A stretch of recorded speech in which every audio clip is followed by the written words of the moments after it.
we are. When I first reached out to you about the interview, what was going through your head? To be honest, when I read your letter, I couldn't read it without tears. And it took me about 10 times to read the letter to be able to control that flood of emotion. The fact that your letter triggered such huge emotions tells me there's a part of me that's still unhealed. What was it like being married to a man who turned out to be a serial killer? It was shame. It was humiliation. It was fear. It was apprehension. I don't know to this day why I'm still alive. And that's the truth.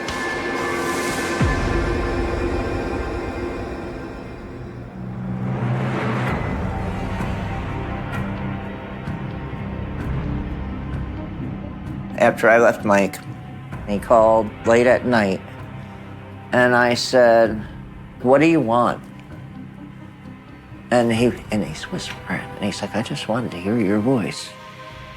And I discovered later on that he had called me from the victim's home on the night that they were murdered. I often think, was it me he was killing each time he brutally killed these people in his mind?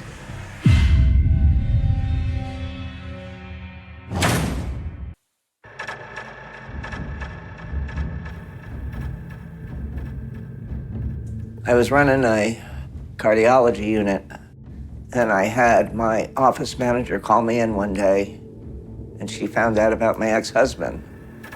And she told me that she was going to lay me off because she couldn't handle the knowledge, knowing that I was married to him. And the nature of his crimes, apparently, in her words, freaked her out, and she couldn't deal with it, knowing that I was in the same building with her. And that makes you feel like you're a plague, like you're a cancer, like you've done something wrong. I did nothing wrong.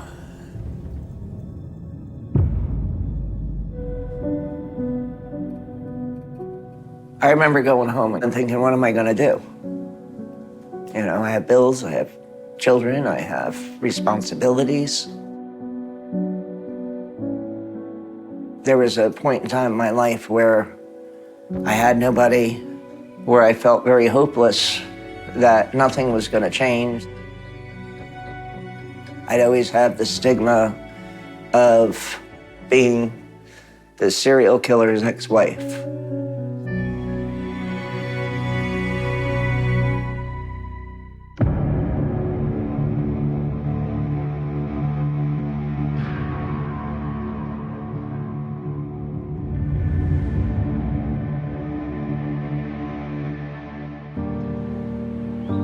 I thought he was the most handsome thing. Dark hair. He was very muscular.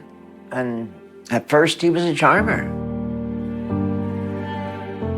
He would buy me flowers, and he would buy me chocolates. Told me everything that a young girl wants to hear. He told me he loved me. I never had anybody, including my parents, ever say, "I love you." My family was very strict, overbearing on religion. There was a lot of abuse. So he was the first person that made me feel special. I thought he was the love of my life. And we also connected through a bond of abuse.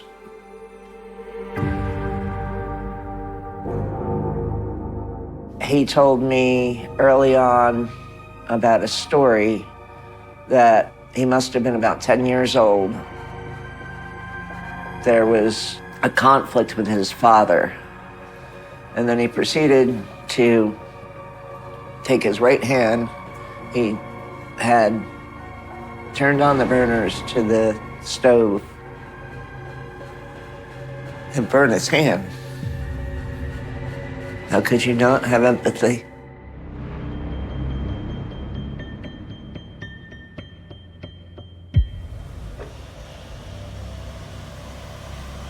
He started becoming very jealous and controlling. Like even going to school, like, who did you talk to? Like, what do you mean, who did I talk to? One day, we were just driving along, and I don't even know what triggered it, but I was accused of cheating on him. When he got mad, he would speed. Now we're going 110 and 45. It perpetually got worse and worse and worse. Just all in anger and rage. And when he pulled over, the car skidded off to the side. Get out. Get out. He literally dragged me out of the car. And he drove off, and I thought, how am I gonna get home? He left me stranded on the side of some road that I had no idea where I was. I don't have any idea what's going on. This was my first love. This is the first person I ever dated. I truly thought I was in love. I wish I could go back to the girl I was. I wish I could just look at her and say, you're beautiful, and nobody needs to tell you that. I wish I had the strength to walk away. And then, of course, he came back telling me get in the car. So I got back in the car. I was scared, and then that became a way of life.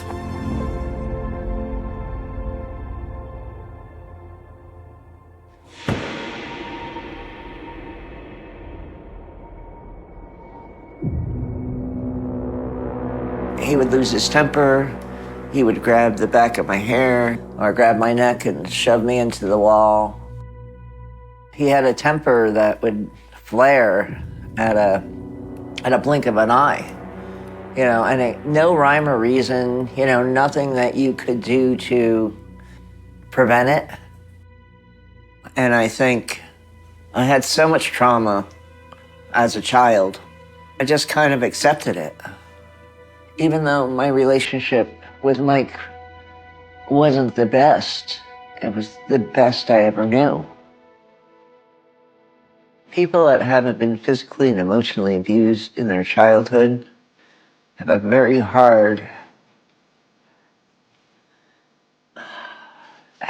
it's very hard for them to relate to those of us that have.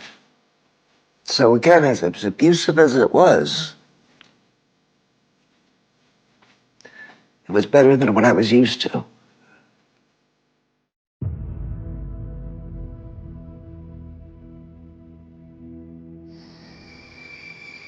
A friend of ours invited us to a Halloween party.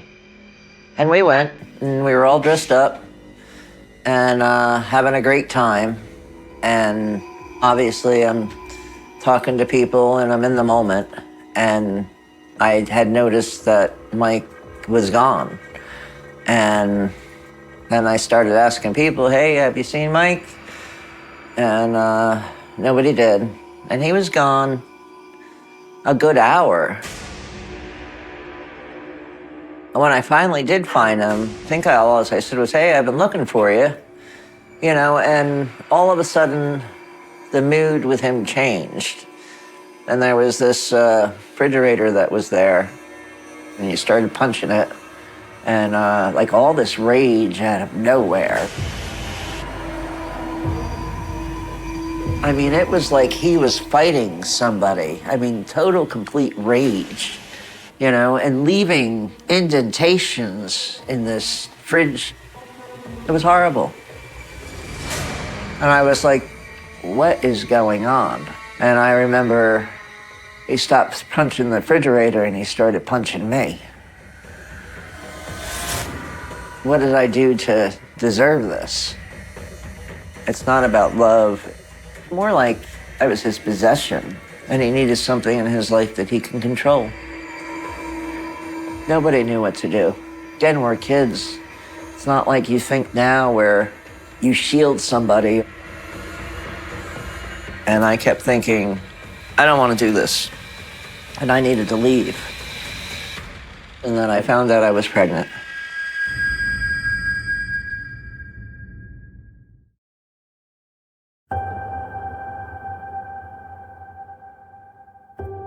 I was dating Mike for about 1.5 years when I found out I was pregnant. I was about 17. He just kept saying, I want to marry you. And I just kept saying, no, I'm good. I might be pregnant, but I don't want to get married. I knew that this isn't the life I wanted to be in. This isn't the life I wanted for my kids. I was petrified. My parents and his parents emphasized that if I didn't get married, that God would be upset with me and I would go to hell. And I truly didn't want to offend God in any shape or form. And I didn't want to be condemned to hell for eternity. You know, who would?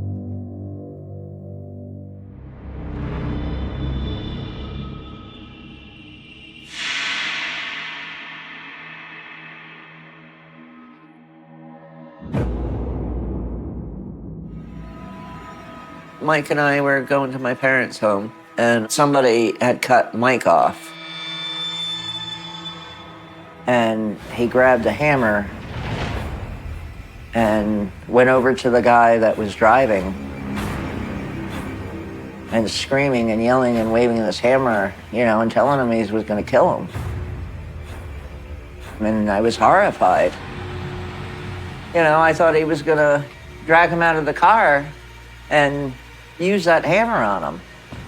And then he was going to bash his skull in. And the man had the common sense to leave that immediate area.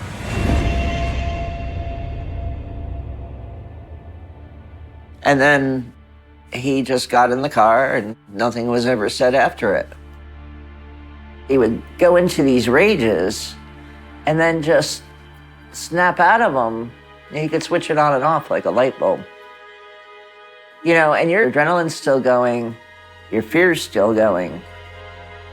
Not only was I in fear for that man's life, but I was in fear for my life too, because, you know, I knew what he was capable of.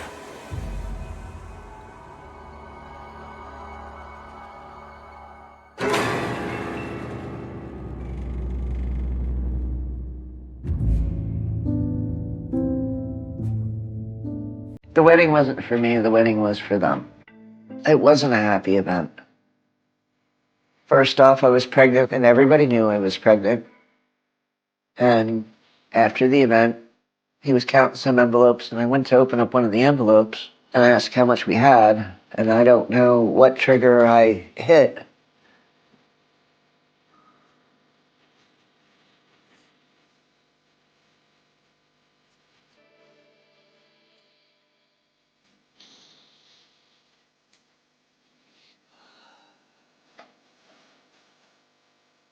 And he grabbed me by the back of the head, threw me into the closet, and started beating me, and I went into a fetal position. And all he did was start kicking my back and my spine. And all I could do was try and deflect it. So my wedding was not a beautiful thing. And I knew it wasn't going to get any better from here.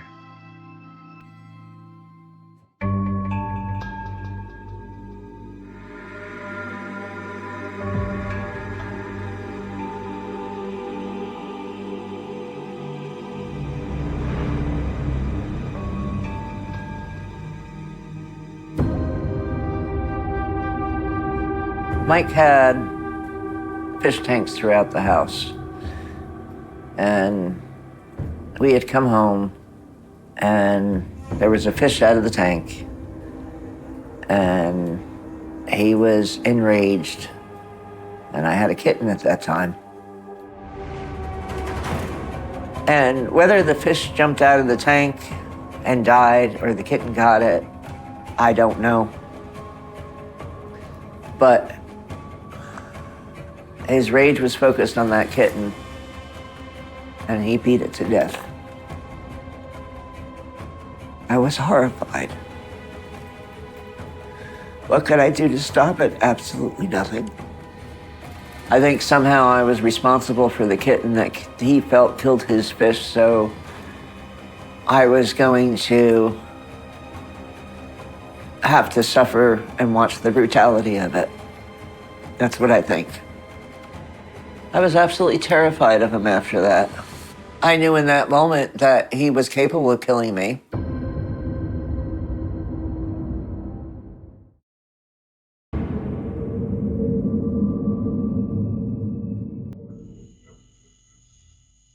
Sometimes I would wake up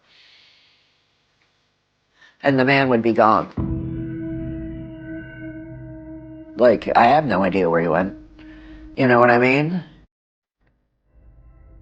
You know, like, are you in the bathroom? So you walk around and, no, he's not here. No, the vehicle's not here. And I never once asked him where he was because he wasn't one to take for questioning. You know, like, it kind of was like, I'm going to do what I want to do when I do it. And you're just going to have to deal with it. But I did notice a box that I never saw before, and it had all sorts of miscellaneous items, like a watch in there, foreign money, foreign coins. Where did this come from? He probably was breaking into people's homes and stealing items. That's what occurs to me.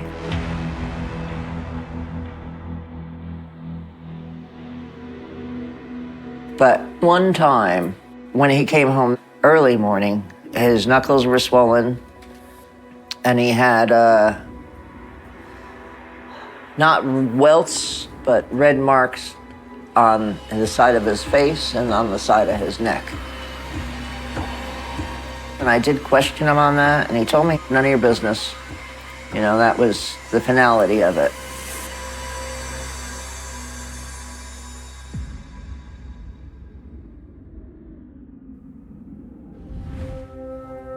The one time, he was gone for maybe 2 months. Not a phone call, nothing, absolutely nothing. It was a relief. I didn't want him back at that point. And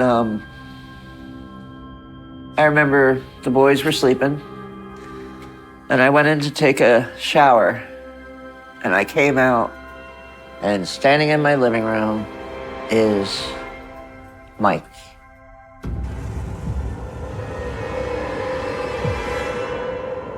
And the first thing I said are, where are my kids? And he said, they're in the car. And he said, I'm coming home. And I said, oh, no, you're not. And he said, before you say anything else, he said, understand, if you don't allow me back here to live, he said, I'm going to take both the boys, and he said, and I'm going to kill them before you can even pick up a phone to call the cops.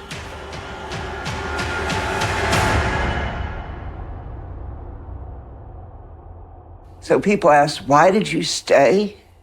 I tried so many times to get out.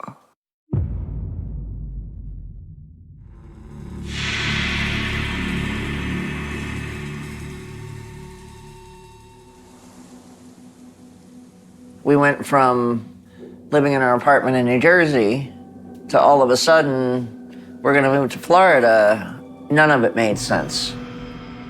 Why are we going to Florida? You know what I mean? You know, was there a certain incident? I don't know the answer. It was right before Christmas. We moved in with his parents, and it wasn't good. At that time, he wasn't working, and I was barely working. And at Christmas time, he went up to the attic and came down with everything my children wanted for Christmas. You know, Nintendos, I believe there was one each.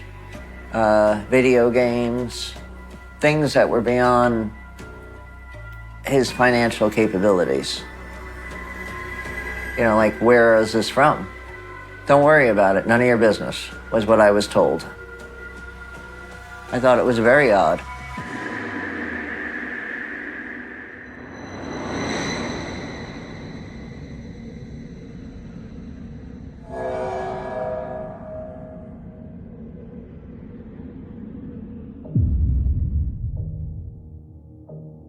Because of my childhood, I was overly protective of my children. I did everything for my kids. I lived for my kids. I took beatings for my kids. He always used the children as a weapon. The way that he could continue giving me emotional pain was by raising his voice to them, by grabbing their arms, by shaking them. I took so many beatings by overstepping my bounds, by telling him not to touch them that way, by not to scream at them. You know, again, it was a way of life. It's amazing sometimes you don't stand up for yourself as much as you should, but you stand up for other people.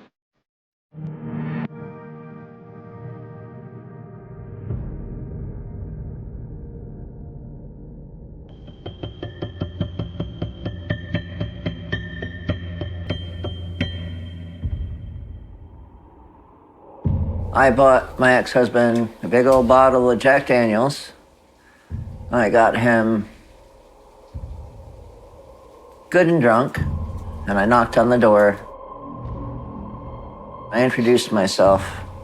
I told him I need to go in there and get my kids and my cats. And he said, absolutely, I'll go to the house with you. And I remember walking through that front door, deputies behind me. He says, you go in there, and he says, and I'm not leaving till you retrieve your kids, get them safely in the car, and that's what I did. I wanted to leave from the day I got married. I remember being in that car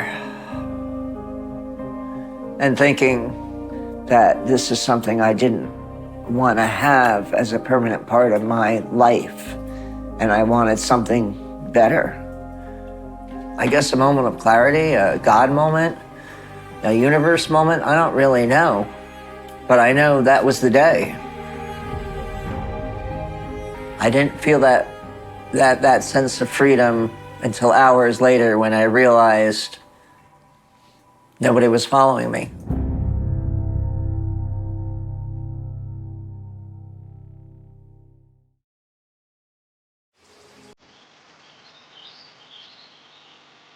I was in New Jersey, and I was at my parents' house. I remember thinking, I can do this. I had a job that took care of my kids. I remember thinking, am I really free? I felt safe. Until I opened that door. And it was just standing there. He had showed up out of the blue. Like, no phone call ahead of time. Just like you hear the doorbell and you open up the door and he's there.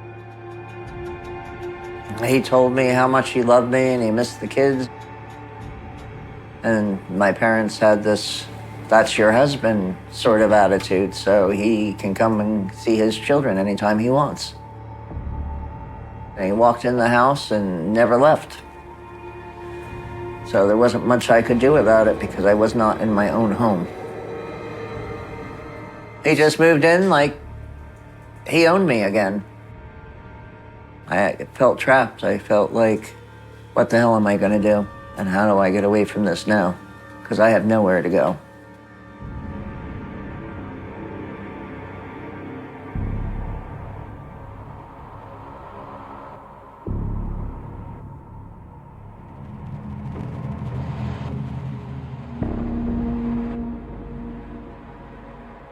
Two detectives from Florida had come to my parents' home and asked to speak to Mike.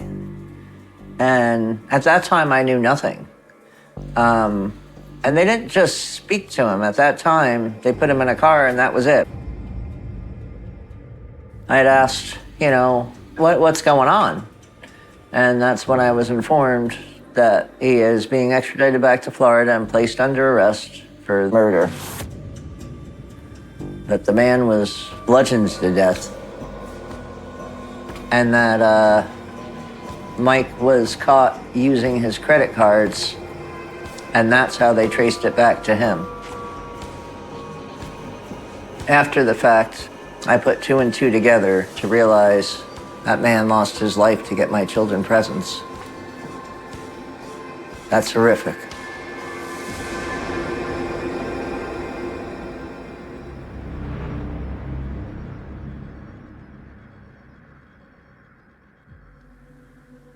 The system sucks. I truly did believe that he had killed this man. I filed for a divorce. And right before I left him, he grabbed my elbow and dragged me into a room and raped me. Very hard.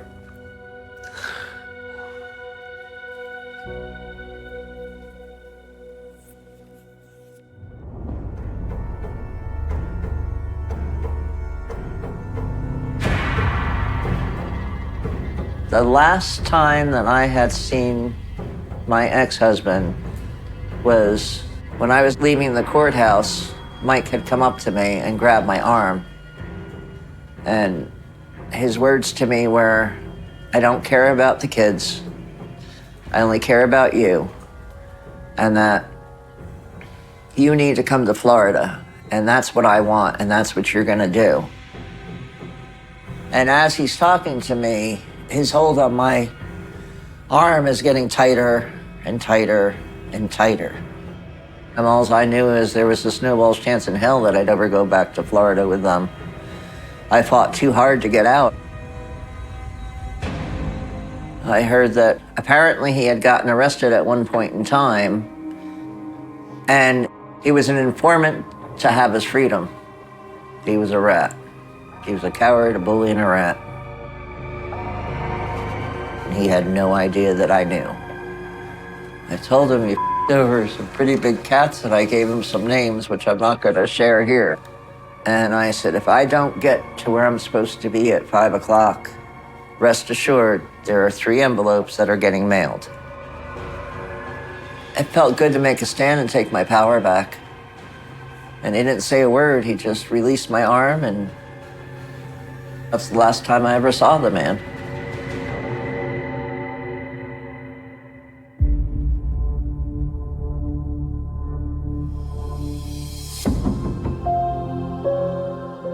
I heard that he was arrested, and he was a suspect in multiple killings.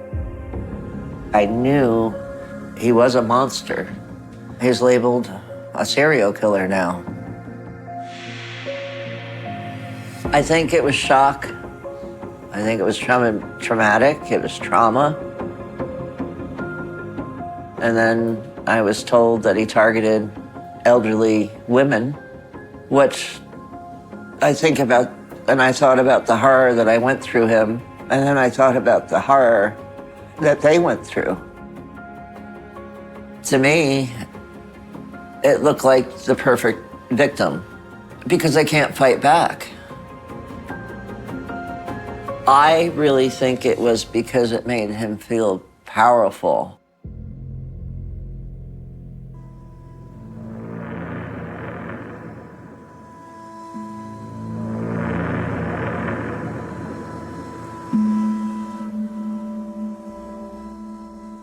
So this is a page from Hernando County Sheriff's Office. You know, they didn't put a transcript of his confession, but they described it. I hope I don't have to read this out loud. You can make me do it if you want. It's much easier because it's very emotional. In Caprat's own words, he stated, "I'm a sick individual. I broke in, found the people, did what I did. They were sexually assaulted and then they were killed." He stated he confronted the victim and struck her several times. He admitted that he made the victim have vaginal intercourse with him and then made her perform oral sex on him. He states the victim did resist and that at one point while he was on top of her, she appeared as though she was having a heart attack. So he, in turn, stepped on her throat to put her out of her misery. My whole body is shaking.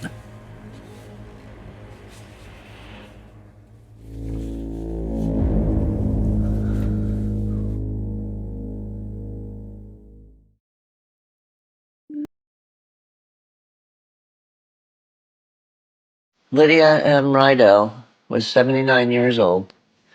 Lydia Rydell was active in her church. Neighbors remember her as caring and helpful, someone who often looked out for others. What a beautiful soul. Some beautiful person lost her life for no reason. None of this should have ever happened. She should have died of old age in the arms of her family. William and Alice Whitney. William was brutally beaten and later died of pneumonia from his injuries. Alice, who has Alzheimer's disease, was also assaulted but survived the attack, living with the trauma for the remainder of her life. I can only imagine growing old with the person that you love and trying to save your wife. And I couldn't even imagine what they felt during it, what they felt after it. Alice Dahl was 87 years old. Alice Dahl was found dead in her Spring Hill home, which had been set on fire.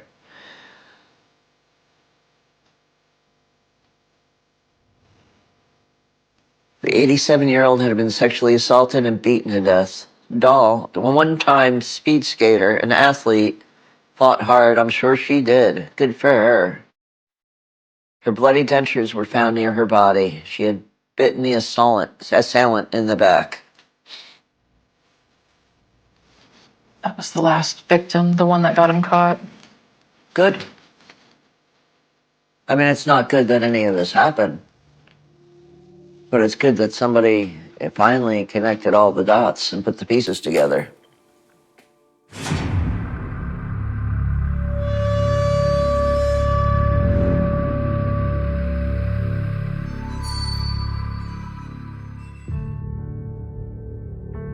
It's an atrocity.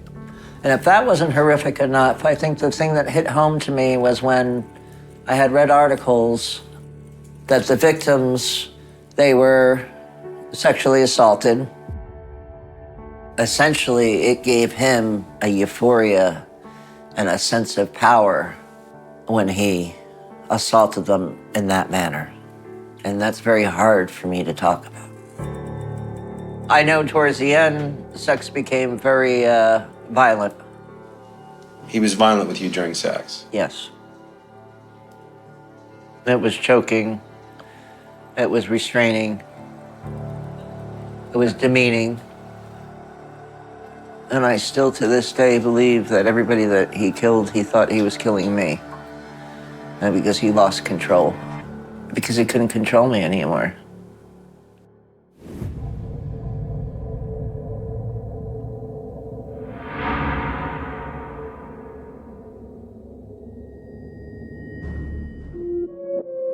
I had a friend of mine that I was discussing this with. My friend had asked him, "Hey man, where you been? We've been looking for you." And he said, "I just killed somebody," and smiled. And the person that told me was very freaked out about it. And he was like, "Do you think he did?" And I said, "I have no idea." I said, "None of us know where he went." Now that I reflect back on it, I feel like it could have been possible.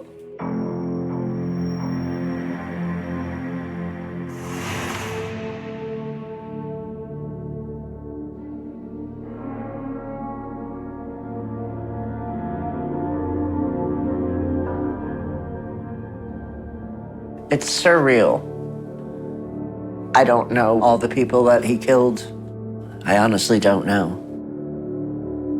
Where is the line that the only thing that brings you joy is extreme violence and cruelty?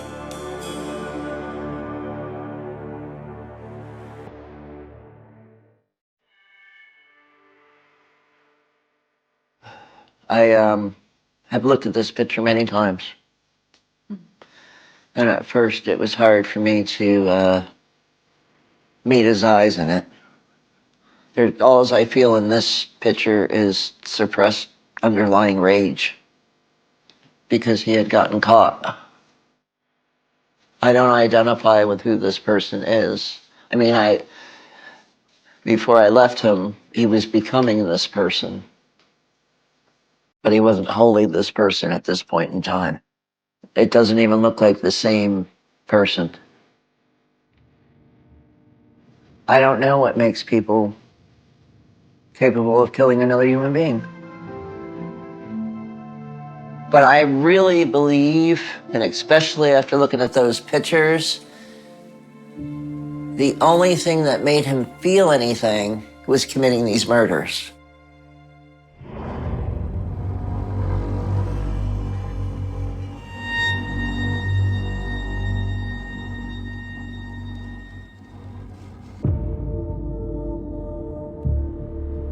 I have no remorse for him being dead. I feel like death was too easy on him.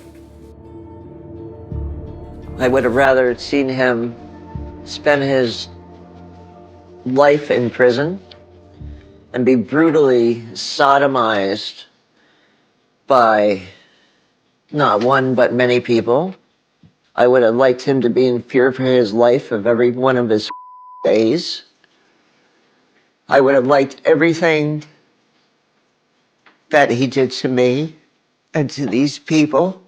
I would have liked to have him relive it every day. I feel like he got off too easy. I do. I think he got off easy. But that's the truth. That's how I feel.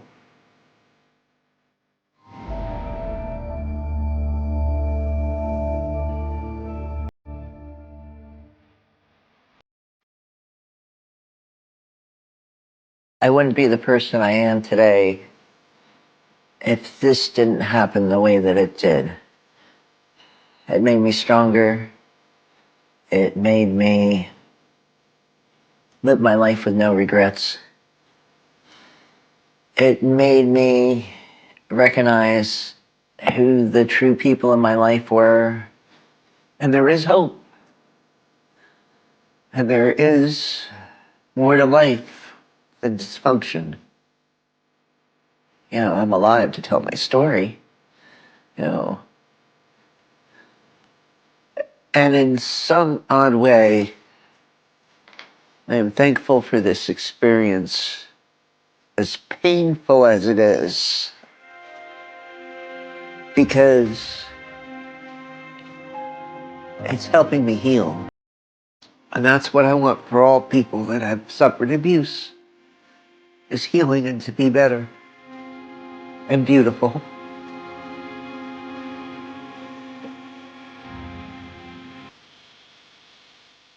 August 2021. The last light of summer drifted slowly across the mountains of Wyoming, painting the distant peaks with streaks of gold that would disappear long before anyone realized history was quietly unfolding beneath them. Pine trees stood motionless in the evening air.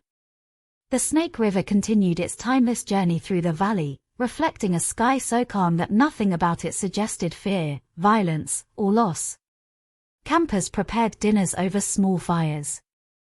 Hikers compared photographs from the trails they had explored that day. Somewhere in the vast wilderness surrounding Grand Teton National Park, wildlife moved through the tall grass as it had for centuries, untouched by the lives of those who came searching for adventure. Among the countless white vans, tents, and travelers scattered across America's western landscapes that summer, one small white Ford Transit had become a familiar sight. Its owner had transformed it into something more than transportation. It was a tiny home on wheels, filled with carefully arranged blankets, handmade decorations, plants, notebooks, camera batteries, and dreams that stretched far beyond the next highway. Inside that van lived two young people who appeared to have everything the modern world admired. They were young. They were engaged. They were traveling across America. They smiled into cameras. They posted photographs beneath endless blue skies. To millions scrolling through Instagram, they looked like a couple living the life everyone secretly wished for. But photographs never captured the silence after the camera stopped recording. Social media rarely showed the moments between smiles. And dreams, no matter how beautiful they appeared online, could hide fractures too small for strangers to notice until they shattered completely. Weeks later, search teams would comb through forests, helicopters would circle overhead, reporters would gather outside family homes, and millions of people around the world would refresh their phones every few minutes, desperate for updates about a missing 22-year-old woman whose face had suddenly become impossible to escape. Her name was Gabrielle Venora Petito. Most people simply knew her as Gabby. Before investigators examined digital evidence. Before forensic specialists documented a lonely crime scene. Before the FBI pieced together the final days of her life. Before endless debates filled television studios and social media platforms. There had simply been a young woman with an extraordinary ability to find joy in ordinary places. She noticed sunsets that other people hurried past. She stopped to photograph wildflowers growing beside forgotten roads. She spoke to strangers with effortless warmth. She believed that beautiful memories were worth preserving, even if all she had was a phone camera and a few minutes before the light disappeared. That simple habit would eventually leave behind thousands of images. Some would later become cherished memories. Others would become evidence. The tragedy of Gabby Petito did not begin in Wyoming. It did not begin with an argument inside a restaurant. It did not begin with a desperate emergency call made by a passing witness. And it certainly did not begin the day investigators discovered her remains near Spread Creek. Like so many cases involving intimate partner violence, its roots reached much deeper, growing quietly beneath the surface while almost everyone believed they were looking at a happy ending.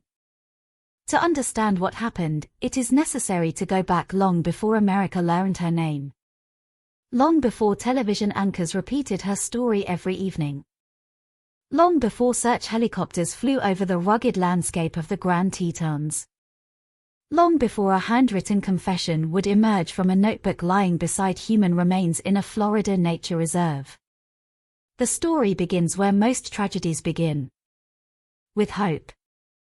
Gabby Petito entered the world on March 19, 1999, in Blue Point, New York, a quiet community on Long Island where neighborhoods blended into one another with tree-lined streets, modest family homes, and familiar faces. It was the kind of place where children rode bicycles until the streetlights came on, where neighbors recognized each other's cars, and where life followed rhythms that felt reassuringly predictable. From an early age, Gabby possessed an energy that was difficult to ignore. She laughed easily. Not the polite laughter people offered during conversations, but the kind that arrived suddenly and spread through everyone nearby. Family photographs captured that expression again and again. A broad smile. Bright eyes. Wind moving through her hair. Someone who appeared genuinely delighted simply to be present in the moment. As she grew older, those closest to her noticed another quality that shaped nearly everything she loved. Curiosity. She wanted to see places she had never visited. She wanted to understand people whose lives were different from her own. A short drive became an opportunity for exploration. An ordinary walk became a chance to discover something beautiful hiding in plain sight. While other teenagers sometimes rushed through experiences, Gabby slowed down to notice details. The color of autumn leaves after rain. The reflection of clouds in quiet lakes. Dogs waiting patiently outside neighborhood stores. Small cafes decorated with handwritten menus. Old buildings with peeling paint that seemed to carry forgotten stories. Those moments mattered to her. Perhaps because she believed life was not measured only by milestones, but by thousands of tiny experiences collected along the way. Friends remembered her as someone who genuinely cared about other people.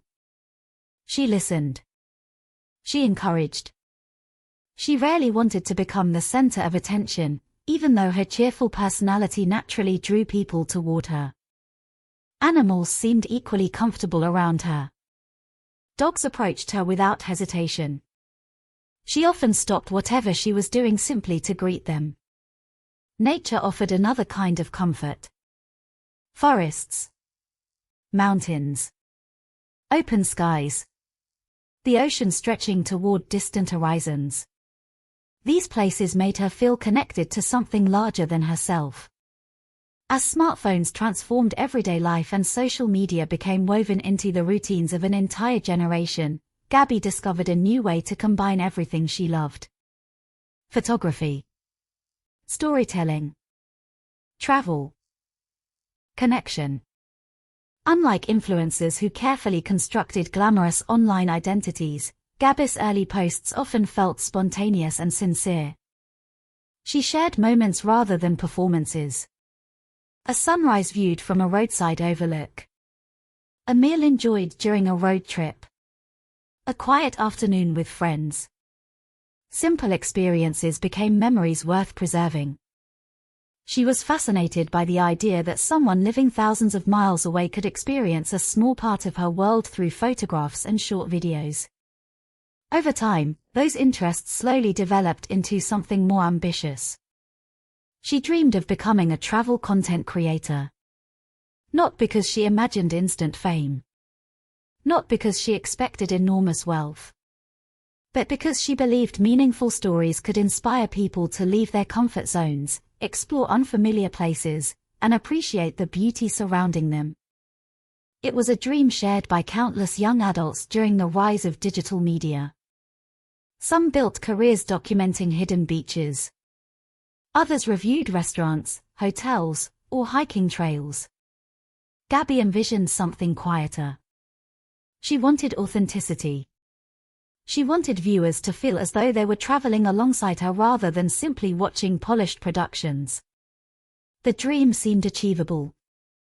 Affordable cameras became increasingly accessible. Editing software improved every year. Platforms like YouTube and Instagram rewarded consistent storytelling.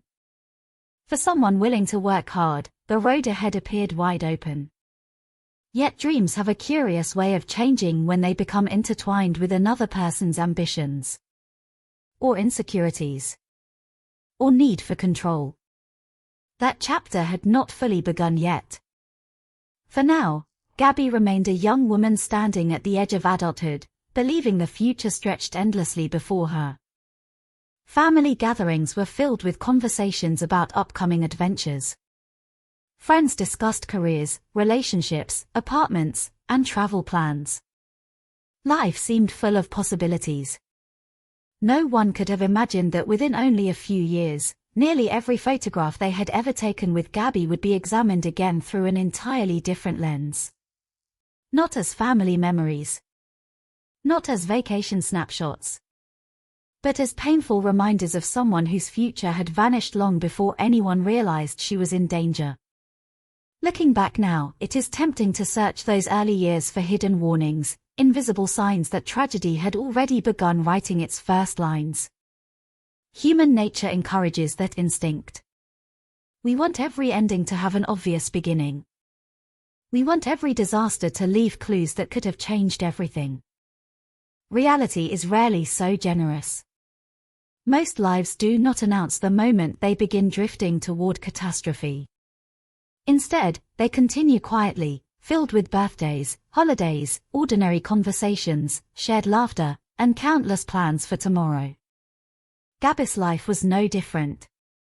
She was not introduced to the world as a future victim.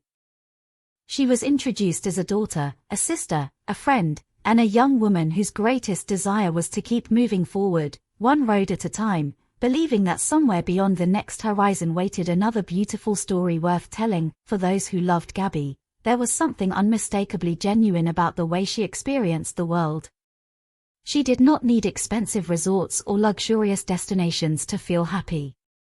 A quiet lake at sunrise, a narrow hiking trail disappearing into a forest, or a roadside diner with friendly strangers was enough to leave her smiling for the rest of the day. She found beauty in places many people overlooked. That ability made her company comforting.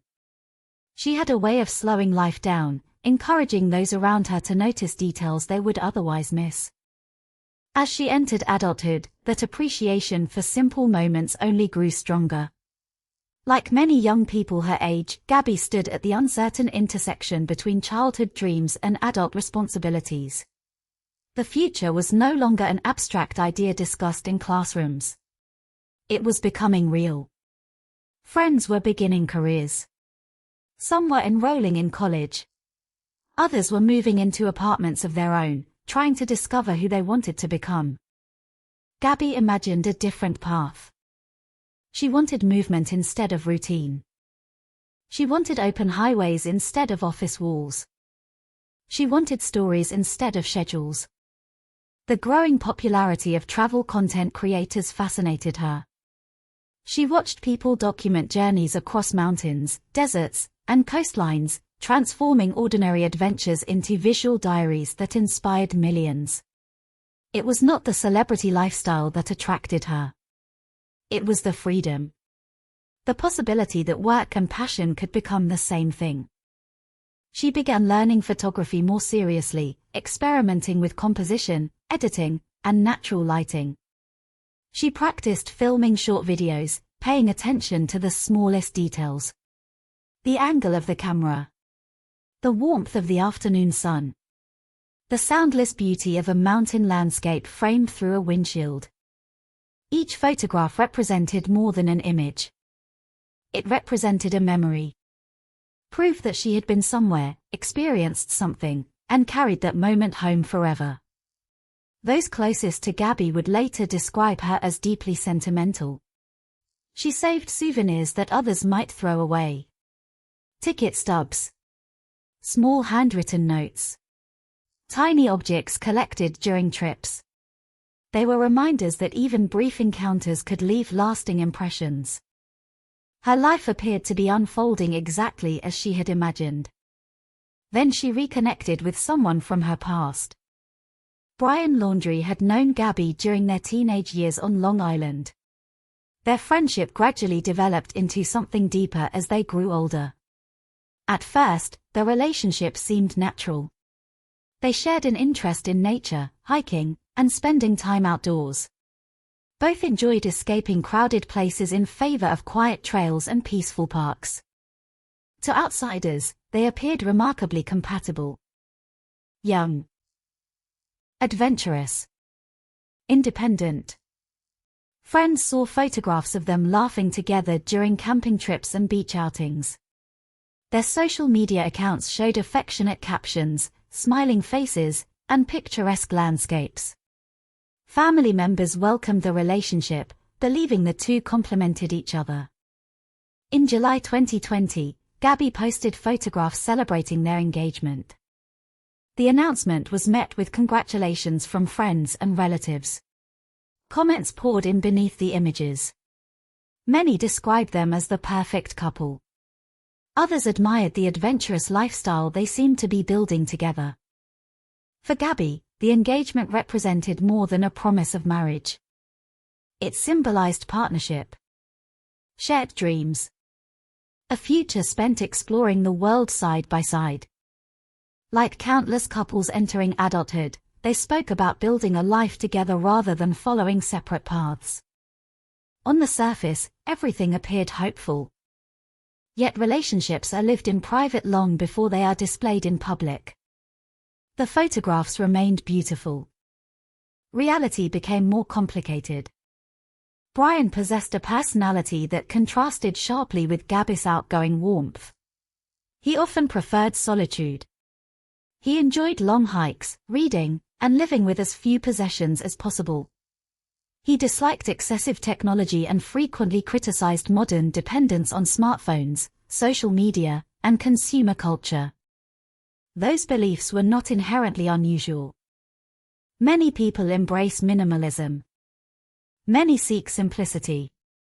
But differences that seem insignificant during the early stages of a relationship can slowly evolve into points of tension when two people begin sharing every aspect of daily life. Gabby loved documenting experiences. Brian often questioned why those experiences needed to be shared online at all. She wanted to preserve memories through photographs. He sometimes preferred living entirely in the moment. She envisioned creating videos for YouTube. He appeared increasingly skeptical of social media's influence. Neither perspective was necessarily wrong. The challenge lay in the growing distance between them. Friends would later recall subtle changes that seemed almost invisible while they were happening. Gabby occasionally replied to messages more slowly than before. She became less available for spontaneous gatherings. Sometimes she cancelled plans. Sometimes conversations ended abruptly because she needed to return home. Individually, none of these moments seemed alarming. Together, they formed a pattern that only became obvious after everything had fallen apart. People often imagine abusive relationships beginning with dramatic violence. Reality is usually quieter. Control rarely announces itself. It arrives gradually. A suggestion becomes a request. A request becomes an expectation. An expectation becomes an argument. Eventually, the person being controlled may no longer recognize how much of their independence has disappeared. In Gabby's case, friends would later describe moments that raised uncomfortable questions. There were occasions when Brian reportedly discouraged her from seeing certain friends unless he accompanied her. At times, he appeared unusually possessive. Some acquaintances remembered arguments that seemed more intense than ordinary disagreements between young couples. Others recalled periods when Gabby seemed emotionally exhausted, though she rarely spoke openly about personal conflicts. None of these memories alone proved what was happening behind closed doors. But after her death, they would take on heartbreaking significance. Looking back, people searched desperately for the moment when everything could still have been changed. The moment someone might have asked one more question, made one more phone call, stayed a little longer. That search for missed opportunities would become one of the defining emotional themes surrounding Gabby's story. Because hindsight is merciless. It connects dots that were invisible in real time.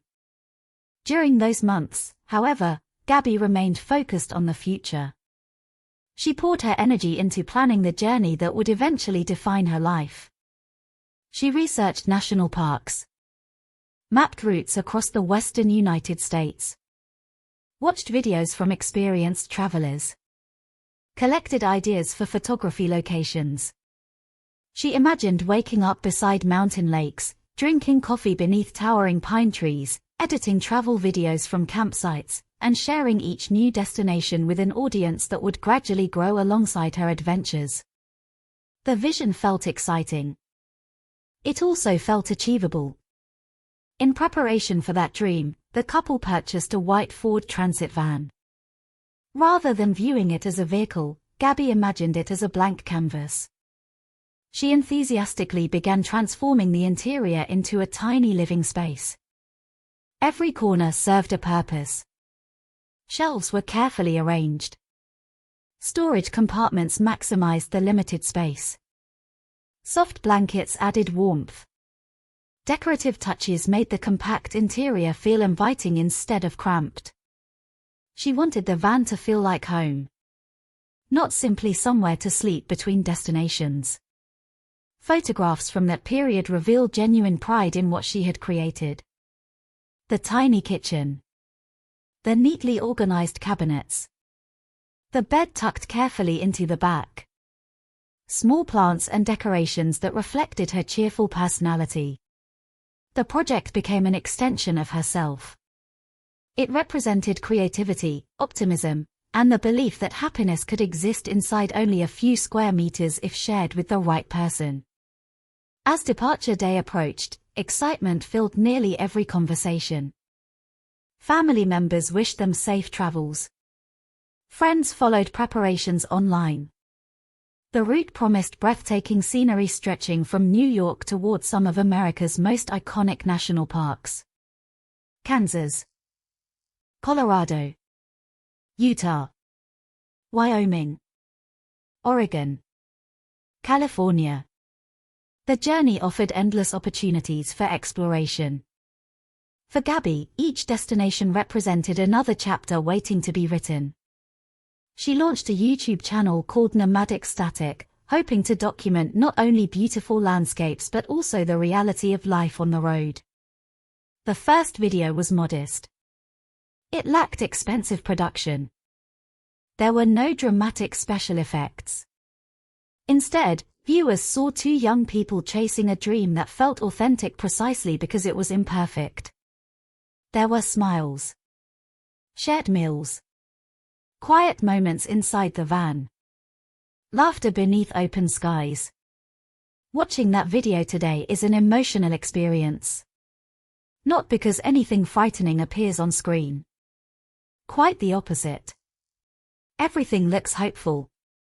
The future seems limitless. The audience knows something the people inside the video do not. That knowledge transforms every smile into something almost unbearable to witness. Gabby looks directly into the camera with the excitement of someone convinced that the greatest adventure of her life has only just begun.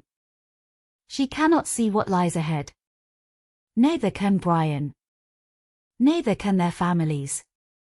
Neither can the thousands of viewers who would eventually discover the channel after her disappearance. The highways stretching across America appeared endless.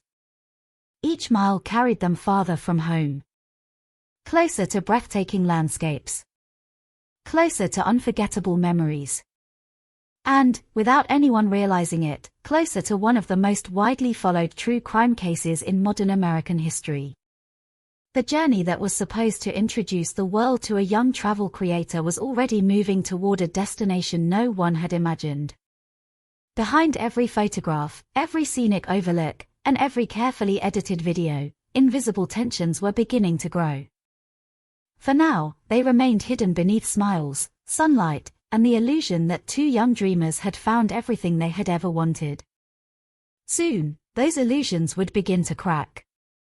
And the first unmistakable warning would appear on a lonely road in the Utah desert, where a frightened witness would make a phone call that, in retrospect, sounded like fate knocking one final time before tragedy became irreversible. The white Ford Transit rolled west beneath an endless sky, its tires humming against miles of asphalt that seemed to stretch forever toward the horizon. Every sunrise revealed another landscape unlike the last. The humid green forests of the east gradually surrendered to wide open plains, rugged canyons, and towering mountain ranges that looked almost unreal beneath the bright summer sun. For Gabby, each new state felt like another page in the story she had always wanted to write. She woke early whenever possible. Long before highways became crowded. Long before tourists filled scenic overlooks. She loved the quiet hours when the world still belonged to birdsong, cool morning air, and golden light creeping slowly across the mountains.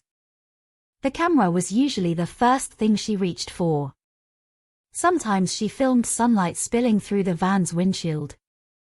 Sometimes she captured steam rising from a mug of coffee balanced carefully on a folding table outside. Other mornings she simply stood in silence, watching the landscape awaken around her.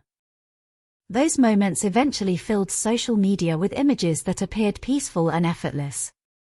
Behind every photograph, however, existed hours of driving, planning, cleaning, editing, and navigating unfamiliar roads. Life inside a camper van was beautiful, but it was also demanding. Every inch of space mattered. Every meal required preparation. Every destination brought new logistical problems that had to be solved before the next sunrise. Gabby embraced those challenges. To her, inconvenience was simply another part of the adventure. The van itself became both a home and a creative studio. Blankets were folded neatly each morning before filming began. Pillows were arranged carefully. Kitchen supplies disappeared into tiny cabinets built with remarkable attention to detail. Decorative lights hung along the interior walls, creating warmth inside a vehicle that measured only a fraction of the size of an ordinary apartment. She wanted viewers to feel that even the smallest space could become beautiful with enough imagination. The project reflected her personality. Optimistic. Creative. Hopeful. She believed that happiness could be designed through simple choices. A handmade shelf. A favorite blanket. Wildflowers placed inside a small glass jar. An open window overlooking a mountain valley. Everything carried emotional meaning. Brian, meanwhile, approached the journey from an entirely different perspective. He appreciated the outdoors in ways that required very little documentation. While Gabby instinctively reached for a camera, Brian often preferred to leave his phone behind. He enjoyed long hikes without conversation. He liked disappearing into forests where technology seemed distant and unnecessary. His fascination with minimalism had become a defining part of his identity. He questioned modern consumer culture. He disliked disposable products. He often criticized social media for encouraging people to perform happiness rather than genuinely experience it. On their own, those beliefs reflected a lifestyle shared by many people seeking simplicity. The challenge emerged because Gabby's dream depended upon the very platforms Brian increasingly distrusted. Every beautiful destination represented content waiting to be created. Every stop required filming. Every meal became another opportunity for photographs. Every scenic overlook invited another short video. For Gabby, documenting the journey was part of living it. For Brian, the constant presence of cameras sometimes appeared exhausting. Neither seemed willing to abandon their vision entirely. Instead, they tried to compromise. At least in the beginning. The differences revealed themselves gradually, hidden beneath ordinary conversations. Gabby might ask to stop because the lighting looked perfect for photographs. Brian might prefer continuing toward the next campsite before darkness arrived. She wanted to revisit locations from different angles. He wanted to keep moving. Small disagreements rarely attract attention. Every couple experiences them. The problem is not their existence. It is how they evolve. People who later studied the relationship often searched desperately for a single defining moment when everything changed. No such moment appears to exist. Instead, investigators, journalists, and behavioral experts would eventually describe something far more common. A slow accumulation of tension. Tiny disagreements layered upon one another until they created emotional pressure neither person seemed capable of managing in healthy ways. To strangers scrolling through Instagram, however, none of that was visible. The photographs remained beautiful. Gabby smiled beneath waterfalls. Brian stood beside breathtaking mountain views. The comments continued arriving beneath every post. People admired the freedom they seemed to possess. Some wrote that they wished they could leave ordinary life behind and travel the country exactly the same way. Others asked practical questions about living inside a van. How much did it cost? How did they shower? Where did they sleep each night? Few people imagined that sharing such a confined space day after day could quietly magnify every emotional conflict. Inside a conventional home, arguments can end with distance. One person leaves the room. Another goes for a walk. Space allows emotions to cool. Inside a camper van, separation becomes almost impossible. Every disagreement unfolds within only a few feet of shared living space. Silence becomes louder. Resentment lingers longer. There is nowhere to escape except outside. And outside often lies unfamiliar wilderness hundreds or even thousands of miles from family and friends. For Gabby, the journey represented independence.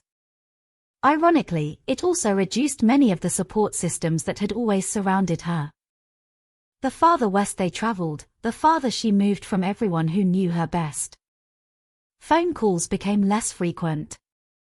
Messages sometimes went unanswered for hours or even days because of limited service inside national parks. At first, nobody found that unusual. She was traveling. Exploring. Living exactly the life she had always talked about. Friends expected delayed responses. Family members celebrated each new photograph she shared. Everything still appeared normal. Yet subtle changes began slipping quietly into everyday interactions. One friend later remembered conversations becoming shorter than before. Another recalled that Gabby occasionally sounded unusually stressed, though she rarely explained why. When asked how things were going, she generally answered with optimism. The adventure was exciting. The scenery was incredible. They were staying busy. Nothing sounded dramatically wrong. Looking backward after a tragedy often creates an illusion of certainty. Small details suddenly appear significant because the ending is already known. But in real life, people rarely recognize warning signs while they are unfolding. Most concerns seem temporary. Most arguments appear ordinary. Most difficult days pass without lasting consequences. That assumption allows dangerous situations to develop unnoticed. Gabby's family remained proud of everything she was accomplishing. They admired her determination. Creating travel content required persistence far beyond what viewers realized. There were endless hours spent editing videos inside the van. Uploading content over weak internet connections. Searching for reliable campsites.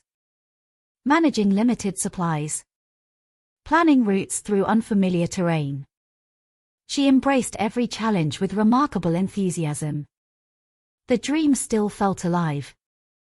She wanted nomadic static to become something meaningful. Not simply another travel channel. She imagined building a community of people who appreciated slow travel, authentic experiences, and the beauty of America's national parks. The first YouTube upload reflected that vision. It was simple. Gentle. Filled with genuine excitement. Watching it now feels almost haunting. Gabby laughs naturally. She looks directly into the camera with complete confidence that the future is waiting just beyond the next destination. Nothing in her expression hints at fear. Nothing suggests that within weeks millions of strangers would memorize her face for entirely different reasons. The western United States welcomed them with landscapes unlike anything they had experienced growing up on Long Island. Colorado offered dramatic mountain passes where snow still clung stubbornly to distant peaks despite the warmth of summer. Utah unfolded in brilliant shades of red and orange, its towering rock formations shaped by millions of years of wind and water. National parks introduced them to enormous skies that seemed impossible to capture fully through any camera lens. Gabby appeared enchanted by every mile. She photographed wildflowers growing between rocks. She filmed rivers rushing through narrow canyons. She admired elk grazing quietly in open meadows. Every destination inspired another burst of creativity. Every landscape reinforced her belief that leaving ordinary life behind had been the right decision. Brian also appeared comfortable outdoors. He hiked confidently. He explored trails with determination. He seemed most at peace surrounded by wilderness far removed from cities.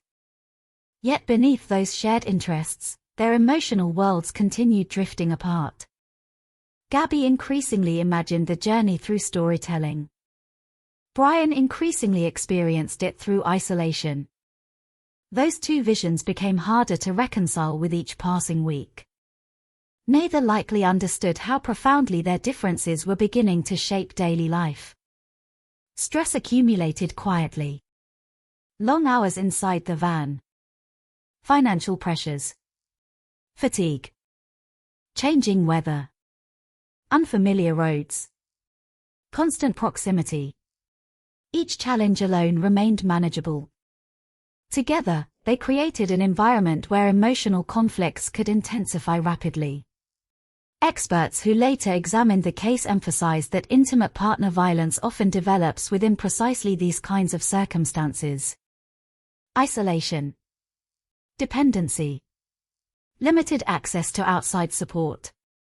Escalating emotional tension. The warning signs rarely appear dramatic at first. They emerge through patterns. Small acts of control. Subtle emotional manipulation. Growing imbalance between two people who once imagined themselves equals. At this stage of the journey, however, those patterns remained largely invisible to everyone except the couple themselves. The highways continued leading west. The photographs continued appearing online. Followers admired another sunset.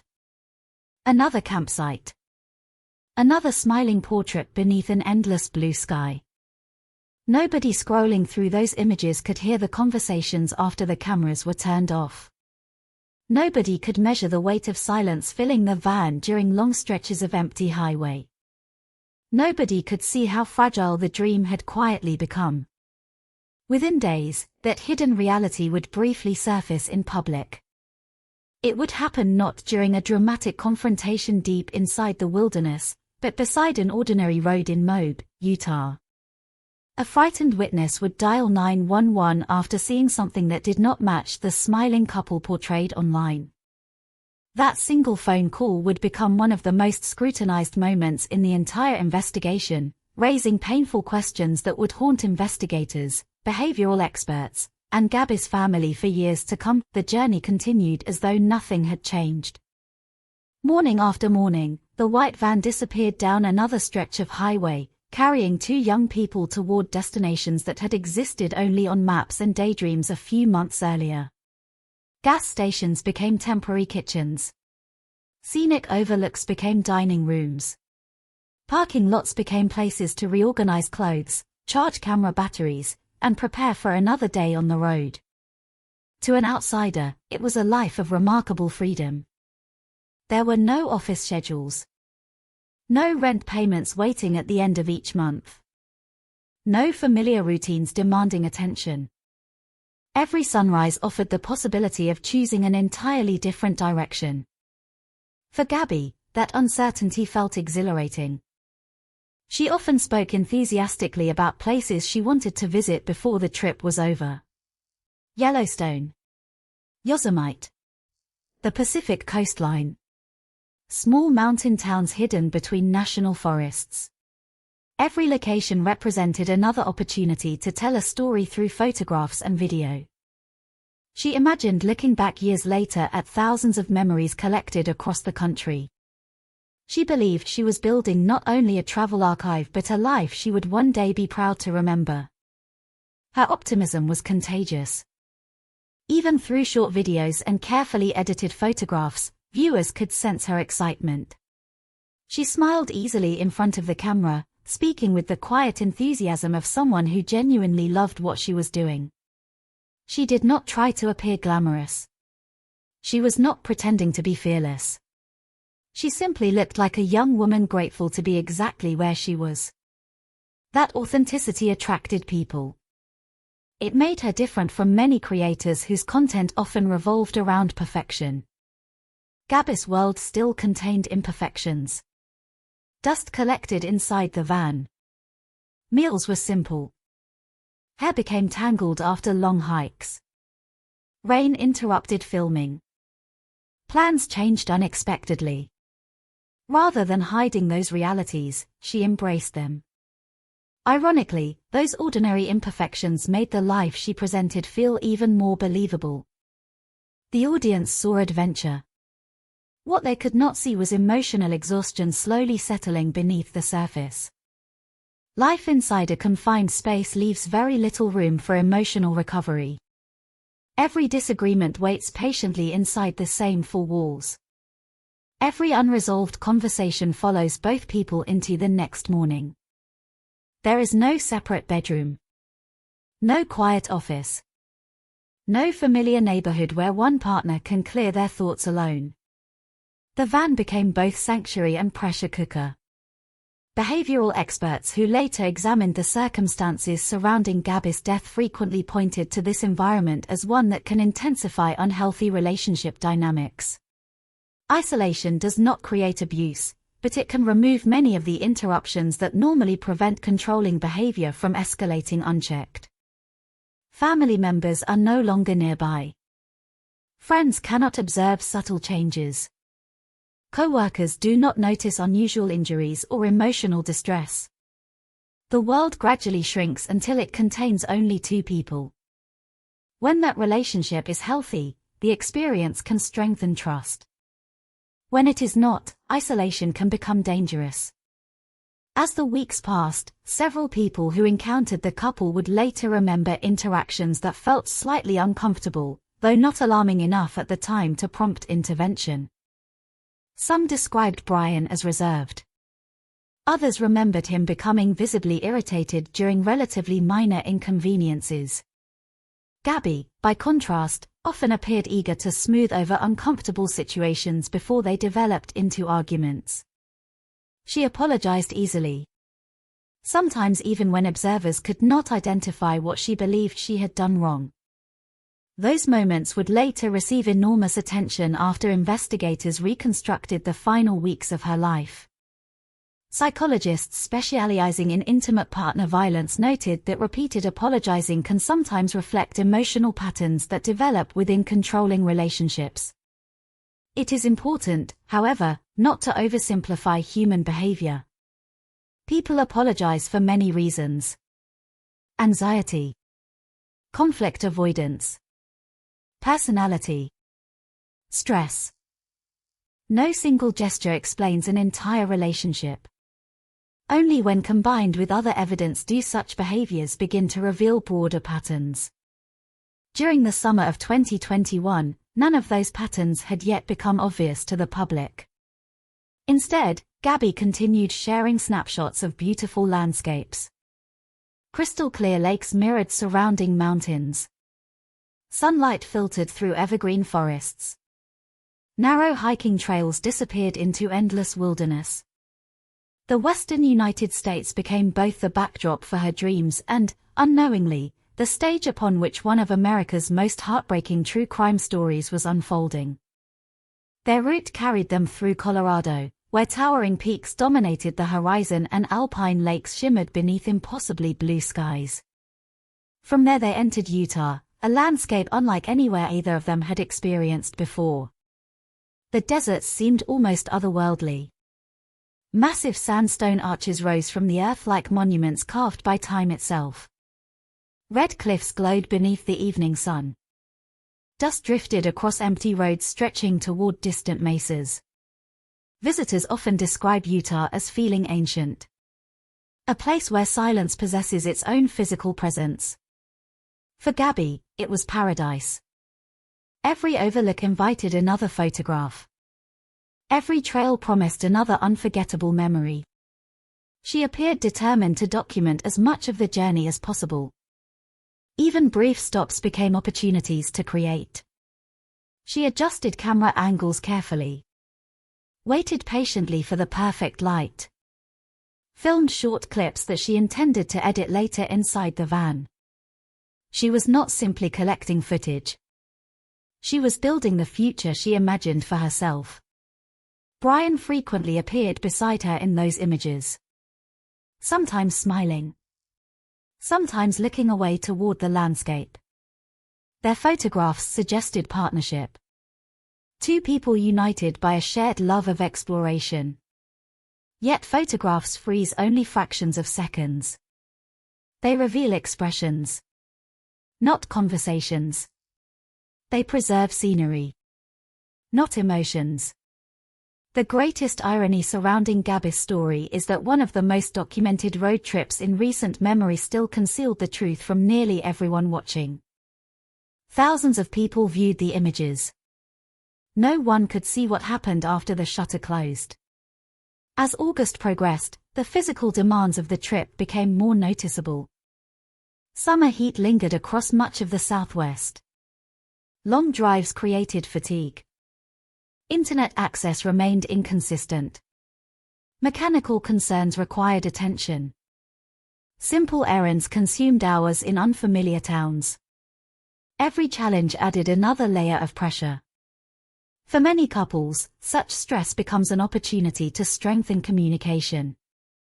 For others, it exposes weaknesses that had remained hidden during everyday life. Investigators would later determine that the relationship between Gabby and Brian had entered precisely such a period. The dream itself had not disappeared. It had simply become harder to sustain. Behind every smiling photograph existed two people carrying different expectations, different coping mechanisms, and increasingly different emotional experiences of the same journey. The contrast between appearance and reality would ultimately become one of the defining lessons of the entire case. Millions of viewers believed they were witnessing the beginning of a remarkable adventure. Investigators would later conclude they were unknowingly watching the final weeks of Gabby's life. That realization transformed every surviving photograph into something profoundly heartbreaking. Not because the images contained obvious warnings, but because they did not. She smiled. She explored. She planned for tomorrow.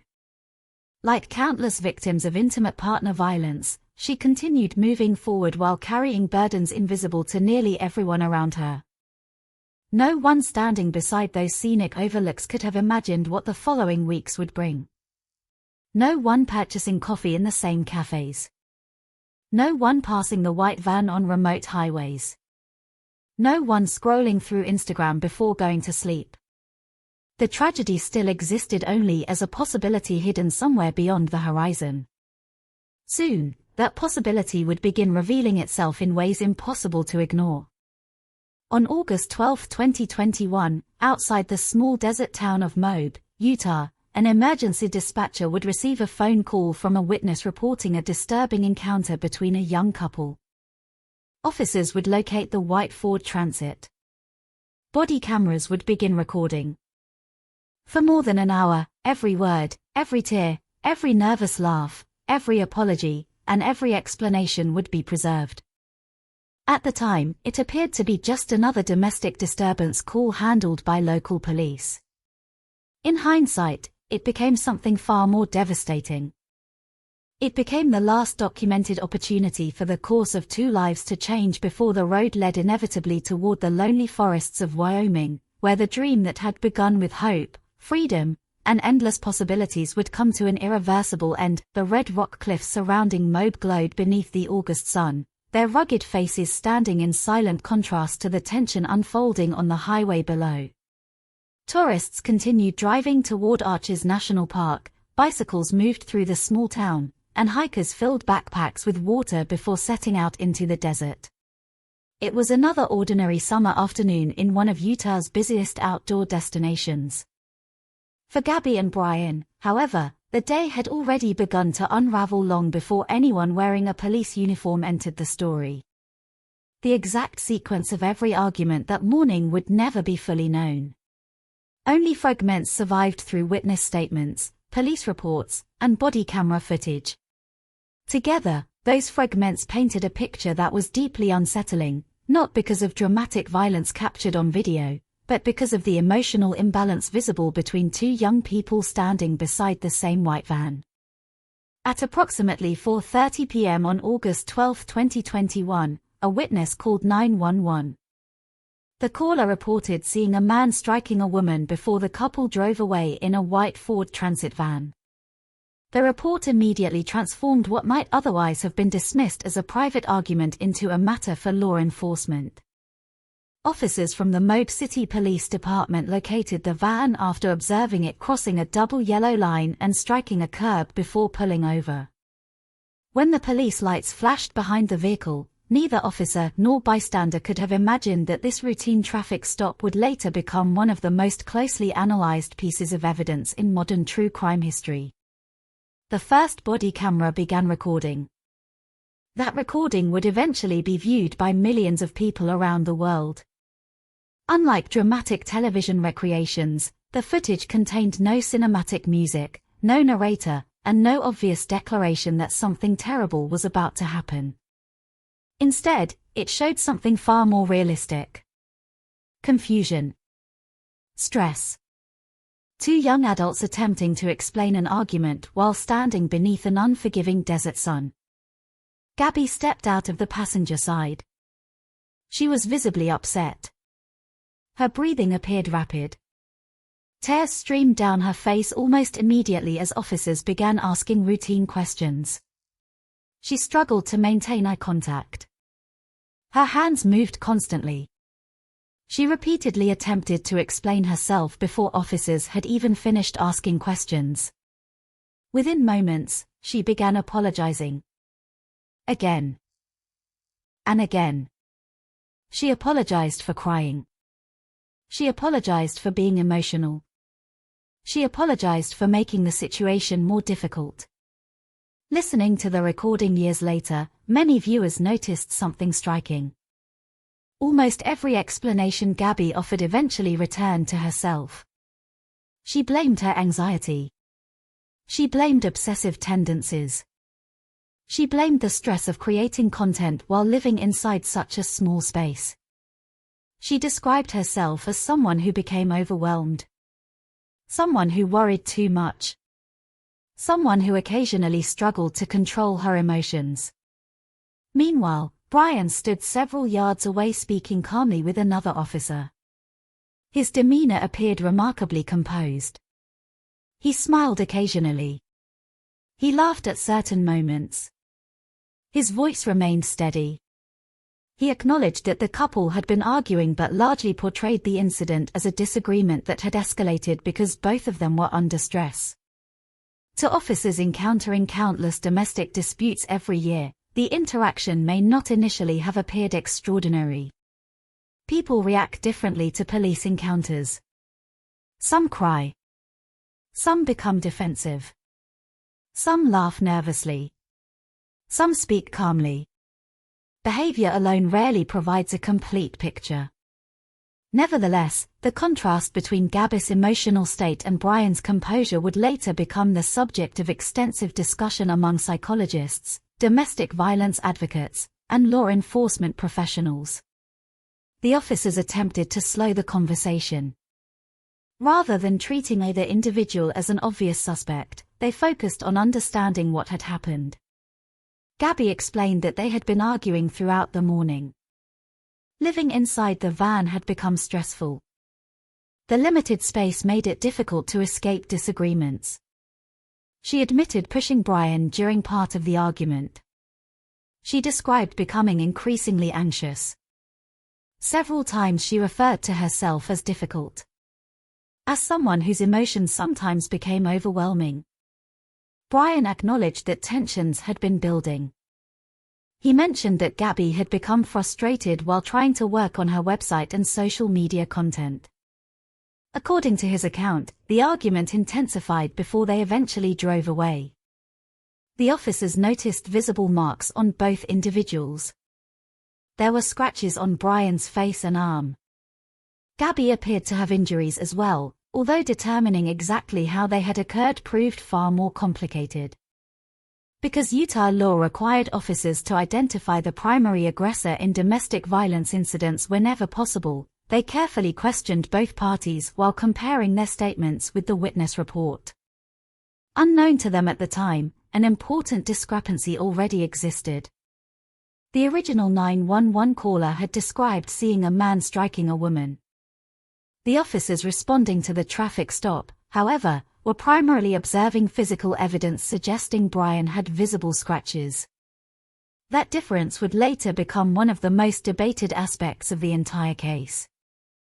Years afterward, many observers questioned whether the responding officers had received the full details of the original emergency call before making their decisions.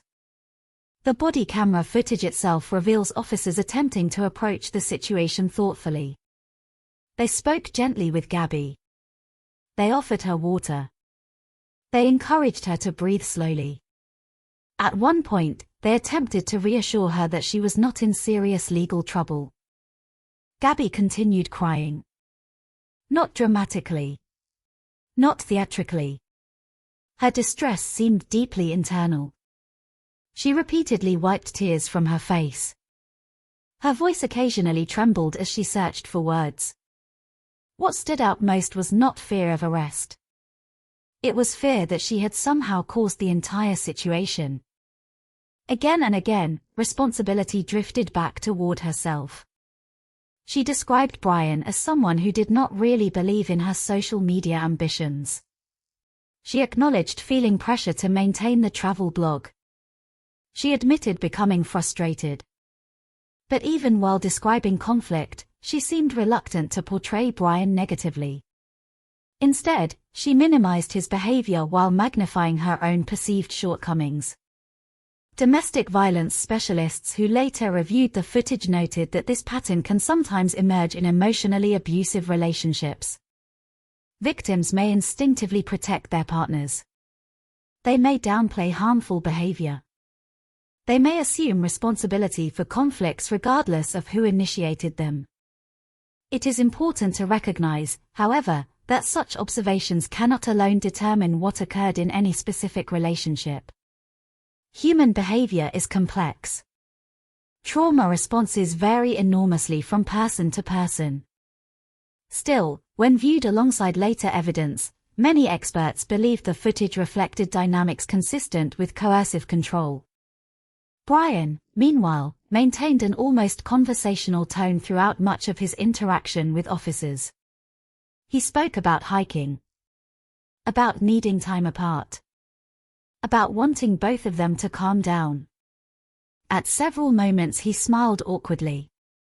Whether those smiles reflected nervousness, discomfort, or genuine confidence remains impossible to determine. Body language rarely offers definitive conclusions. Yet viewers inevitably interpreted the contrast through the lens of everything that happened afterward. The officers now faced a difficult decision. Neither individual wanted to pursue criminal charges. Both insisted they loved one another. Neither wanted the other arrested. Their accounts largely described a relationship strained by travel rather than deliberate violence.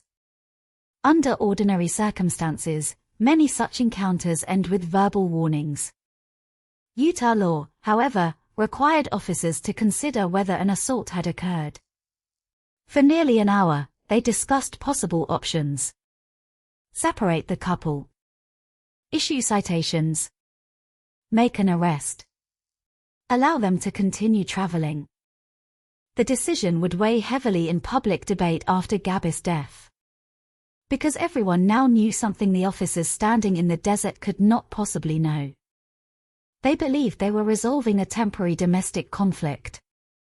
They did not know they were witnessing one of the last opportunities anyone would have to interrupt the chain of events leading toward tragedy. As the afternoon heat shimmered above the pavement, the future still seemed unwritten. The mountains remained beautiful. Tourists continued arriving. Cars passed the traffic stop without slowing. To everyone else, it was simply another police encounter beside an ordinary road. To history, it would become one of the most heartbreaking moments in the entire investigation, not because of what happened there, but because of what happened after everyone drove away. For more than an hour, the officers remained patient. They did not rush the conversation. They asked follow-up questions. They compared statements. They tried to understand not only what had happened during the argument but also what kind of relationships stood before them. The body camera footage captures long stretches of quiet conversation rather than confrontation. There are moments when the officers joke gently in an effort to reduce the tension. They reassure Gabby that she is not a bad person. One officer speaks to her almost like an older brother, encouraging her to take a deep breath and slow down. For a brief moment, it appears to help. Her breathing becomes steadier. She wipes away her tears. She attempts a small smile. Yet the sadness never completely leaves her face. It lingers in her eyes even when the conversation turns casual. One officer asks about her travel plans. Gabby quietly explains that they are traveling across the country, filming videos and documenting their experiences. She talks about the van she had worked so hard to transform into a tiny home. She mentions building a website. She speaks about photography. For just a few seconds, the excitement returns to her voice. The dream is still there. Buried beneath anxiety. Still alive. Listening now, knowing what the following weeks would bring, those brief flashes of enthusiasm become almost unbearable. She is still planning tomorrow. She still believes there will be another sunrise. Another trail. Another national park. Another video to edit. She has absolutely no idea that her life has entered its final chapter. Brian remains nearby, speaking calmly with the second officer. His version of events differs in certain details but generally describes the incident as a stressful disagreement between two exhausted travelers. He acknowledges that tensions have been building. He explains that living together inside such a confined space has become difficult. The officers recognize the practical reality of what the couple is describing. Weeks inside a small camper van can test even the strongest relationships. Fatigue. Heat. Financial pressure. Constant proximity. Very little privacy. Every inconvenience feels larger because there is nowhere to retreat. One officer even remarks that spending 24 hours a day together inside such a small vehicle would challenge almost anyone. The observation is understandable. Many viewers would later agree with that assessment. But there is a crucial distinction between relationship stress and coercive control. One reflects difficult circumstances. The other reflects an unhealthy imbalance of power. At that moment, however, the officers have only the information available in front of them. They cannot see the future. They cannot review weeks of digital evidence. They cannot interview friends or family members who will later describe concerning patterns. They must make a decision based solely on what they observed that afternoon. Eventually, the officers conclude that separating the couple for the night represents the safest course of action. Rather than placing either person under arrest, they arrange for Brian to stay at a local motel through a domestic violence assistance program while Gabby keeps possession of the van. The decision seems reasonable. It provides physical separation. It allows emotions to cool. It avoids introducing criminal charges that neither party appears to want. The officers believe they have reduced the immediate risk. Before they leave, they offer advice. Take time apart. Rest. Reconnect tomorrow after both have calmed down. Gabby thanks them repeatedly. Even after everything is finished, she continues apologizing. She apologizes for crying. She apologizes for taking up their time. She apologizes for creating trouble. Those apologies echo throughout the recording. Years later, domestic violence advocates would point to those moments as deeply significant. Many victims become conditioned to believe they are responsible for maintaining peace, even when they are experiencing emotional harm themselves. Again, such behavior cannot by itself establish abuse. But when viewed alongside later evidence, it became one more piece of a much larger picture. As evening approached, the officers drove away.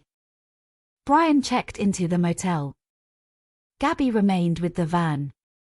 For the first time in weeks, they would spend the night apart. Some observers later wondered what Gabby might have been thinking as darkness settled over the Utah desert. Did she feel relieved? Did she feel lonely? Did she question the future of the relationship? Or did she simply expect everything to return to normal the following morning? No one can answer those questions. Gabby never had the opportunity to tell that part of her story. The next day, the separation ended. The couple reunited. The journey resumed. The white Ford Transit once again disappeared down western highways toward another series of breathtaking landscapes. To everyone outside the relationship, the Moab incident quickly faded into the background. Police encounters like this occur every day across America. Most never attract national attention. Most never appear on television. Most end exactly as everyone hopes they will. The people involved calm down. The conflict passes. Life continues. This case would become different only because of what happened afterward. In the weeks following the traffic stop, Gabby continued posting photographs online. She smiled beside mountain lakes. She posed in front of dramatic rock formations. She appeared to be living exactly the adventure she had imagined. Millions of people would eventually examine those photographs with heartbreaking intensity, searching for hidden clues. Did she look frightened? Did she seem unusually thin? Did her smile appear forced? The human mind desperately searches for answers after tragedy. It wants every ending to have visible warning signs. Reality is rarely that generous. Many victims continue smiling. Many continue making plans. Many continue believing tomorrow will be better than yesterday. Gabby was no exception. The body camera footage also began attracting extraordinary attention after her disappearance. Behavioral analysts reviewed every movement, every facial expression, every pause, every glance exchanged between Gabby, Brian, and the officers. Entire documentaries would later dedicate significant time to analyzing those 60+ minutes. Some experts believed the officers missed clear indicators of coercive control. Others argued they acted reasonably based on the evidence available at the time. Several current and former law enforcement officials acknowledged that domestic violence calls remain among the most difficult situations officers encounter. Victims frequently minimize abuse. Witnesses often observe only fragments of larger conflicts. Physical evidence may contradict verbal accounts. Determining the primary aggressor can be extraordinarily complicated. The Moab officers themselves later expressed sorrow after learning what had happened to Gabby. There is no evidence that they intended anything other than protecting both individuals according to the law and the information they possessed. Yet the outcome transformed an ordinary police report into one of the most painful, what-if, moments in recent criminal history. What if the witness statement had been emphasized differently? What if someone had recognized deeper patterns? What if Gabby had chosen not to reunite with Brian? What if another conversation had taken place? Those questions remain impossible to answer. History offers no opportunity to test alternate outcomes. It records only what actually happened. The white van continued north. The road carried them away from Utah and toward Wyoming. Ahead lay Grand Teton National Park, one of the most breathtaking landscapes in North America. Jagged mountains rose dramatically above wide valleys. Crystal clear rivers wound through forests of pine and aspen. Wildlife wandered freely across open meadows. Visitors arrived from around the world seeking peace, solitude, and unforgettable memories. For Gabby, it was another destination she had dreamed of visiting. For investigators, it would later become the center of an enormous search operation. For her family, it would become the place forever associated with unimaginable loss. The desert heat of Moab gradually gave way to cooler mountain air. The arguments of August 12 seemed, at least from the outside, to belong to the past.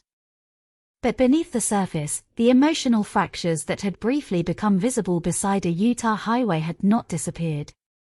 They had simply continued traveling inside the same white van, moving silently toward the remote wilderness where the dream of nomadic static would end forever. The towering peaks of the Teton Range rose sharply against a brilliant blue sky, their snow-dusted summits reflecting in crystal-clear alpine lakes that had inspired generations of photographers, hikers, and travelers. Grand Teton National Park possessed a beauty so overwhelming that it often left first-time visitors speechless. Towering pine forests stretched across the valleys. Elk wandered through open meadows at dawn. Rivers carried glacial water through fields of wildflowers that swayed gently beneath the late summer breeze. To Gabby, it looked like the kind of place she had imagined ever since planning the journey. It was everything she loved. Nature untouched by cities. Quiet trails. Wide open skies. Endless opportunities to capture moments that could never be recreated. Every mile through Wyoming seemed to confirm that leaving ordinary life behind had been the right decision. She continued photographing mountains glowing beneath the morning sun. She filmed peaceful stretches of road winding toward distant peaks. She smiled beside rivers whose waters reflected clouds drifting lazily overhead. Looking at those photographs today, it is difficult to accept how little time remained. The landscapes appear timeless. The smiles appear genuine. Nothing announces that tragedy is approaching. Yet investigators would later determine that during these final days, the relationship between Gabby and Brian had deteriorated significantly. Exactly how those final conversations unfolded may never be known in full. Only fragments remain. Digital records. Witness statements. Receipts. Surveillance footage. Phone activity. Together they create a timeline that becomes increasingly troubling as August draws to a close. The emotional strain visible during the Moab traffic stop had not disappeared after the couple reunited. If anything, the evidence suggests it continued growing beneath the surface. Travel itself had become more demanding.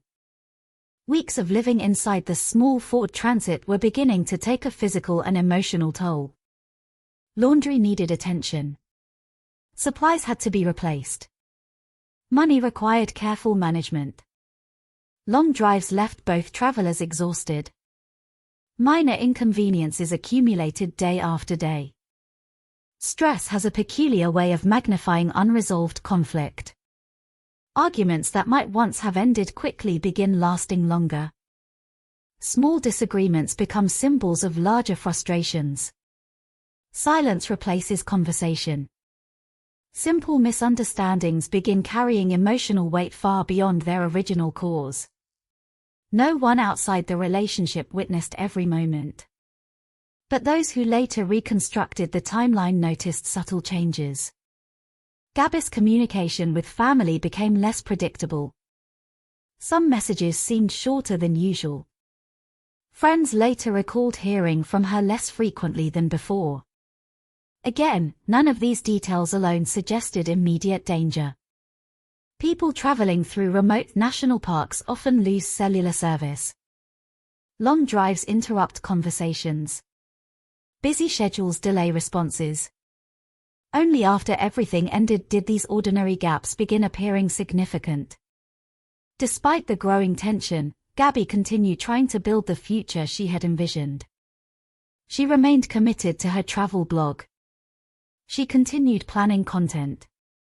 She spoke about future destinations. The dream still mattered deeply to her.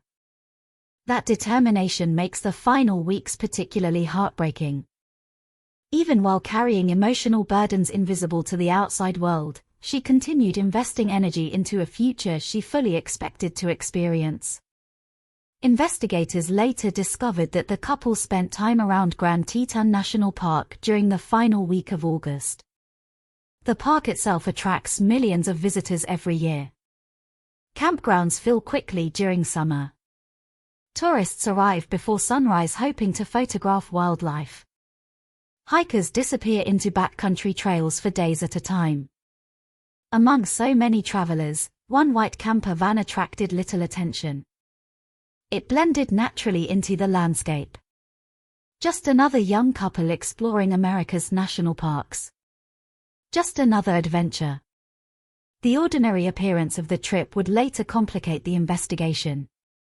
No one remembered seeing obvious panic. No one reported witnessing a violent confrontation in the wilderness. Instead, the remaining clues emerged slowly through isolated encounters. One of those encounters occurred in Jackson, Wyoming. On August 27, 2021, employees at a restaurant later identified as the Mary Piglet's Tex-Mex restaurant remembered an unusually tense interaction involving the couple. Several staff members later described Brian becoming visibly angry during an incident inside the restaurant. According to witness accounts, his frustration escalated rapidly. Employees recalled him arguing with staff. Walking out. Returning again. His emotions appeared difficult to control. Gabby, meanwhile, reportedly attempted to calm the situation. Witnesses remembered her apologizing to restaurant employees. Trying to smooth over the conflict. Trying to reduce the tension. For those working that afternoon, it was certainly unpleasant. But restaurants encounter upset customers every day. Few imagined they had just witnessed one of the final public appearances of a young woman who would soon become the focus of an international missing person investigation. After leaving the restaurant, the couple disappeared once again into the vast wilderness surrounding Grand Teton National Park. The exact sequence of events over the following days remains one of the most carefully reconstructed periods of the investigation. Digital evidence became critically important. Cell phone records. Bank transactions. Location data. Photographs. Video files. Every electronic trace helped investigators narrow the timeline. One particularly important source of information emerged unexpectedly from another group of travelers. A husband and wife documenting their own journey through national parks had recorded hours of video while driving through the area. At the time, they had no reason to pay special attention to vehicles parked beside remote roads. Their cameras simply captured whatever appeared naturally during the trip. Weeks later, after Gabby disappeared, they reviewed their footage. Hidden within those recordings was something extraordinary. For only a brief moment, the white Ford Transit appeared parked near Spread Creek dispersed camping area. The van was positioned off a narrow dirt road surrounded by trees. Nothing about the image seemed remarkable until investigators realized its significance. That accidental recording dramatically narrowed the search area. Without intending to, ordinary travelers had preserved one of the most valuable visual clues in the entire investigation. Technology would continue playing an increasingly important role. Unlike criminal investigations decades earlier, this case unfolded during an era when millions of people documented nearly every aspect of their daily lives. Smartphones. Dash cameras. GoPro footage. GPS data. Social media uploads. Cloud storage. Together they formed an enormous digital trail capable of revealing movements that human memory alone could never reconstruct. At the center of all that data remained one heartbreaking truth. Gabby herself was becoming increasingly silent. Her online activity slowed. Communication became inconsistent. Yet because remote wilderness often disrupts normal routines, no immediate alarm sounded. Family members still believed she was traveling. Still exploring. Still chasing the dream she had spent months preparing to achieve. No one imagined that those final photographs might already represent the closing pages of her life. Meanwhile, the mountains remained indifferent. Sunlight continued crossing the valleys every morning. Campers prepared breakfast beside rivers. Children skipped stones across quiet lakes. Nature carried on exactly as it always had. Hidden somewhere within that breathtaking landscape, however, the relationship that had begun with shared dreams, engagement photographs, and plans for a life together was rapidly approaching its irreversible conclusion. The beauty surrounding them made the contrast almost impossible to comprehend. One of the most spectacular places in America was quietly becoming the setting for one of its most heartbreaking crimes. And before August came to an end, Gabby Petito would be seen alive for the final time. The final days of August unfolded with a strange mixture of breathtaking beauty and growing uncertainty. The forests surrounding Spread Creek were peaceful in a way that only remote wilderness can be. During the early morning hours, mist drifted low across the open fields before disappearing beneath the warmth of the rising sun. Ravens circled high above the trees. The distant sound of the Snake River blended with the wind moving through endless stretches of pine. To visitors arriving from crowded cities, the landscape felt almost untouched by time. It was the kind of place where people came to disconnect from the outside world. Cell phone reception faded in and out. Roads became rougher. Neighbors were often hundreds of yards apart. At night, darkness arrived completely. Only campfires and countless stars broke the silence. For travelers searching for peace, it was paradise. For investigators who would later search the same area, it presented enormous challenges. The exact events that unfolded between Gabby and Brian during those final days remain known only in fragments. There were no surveillance cameras hidden among the trees. No eyewitness observed every hour. No complete recording survived. Instead, investigators reconstructed the timeline by combining hundreds of separate pieces of evidence.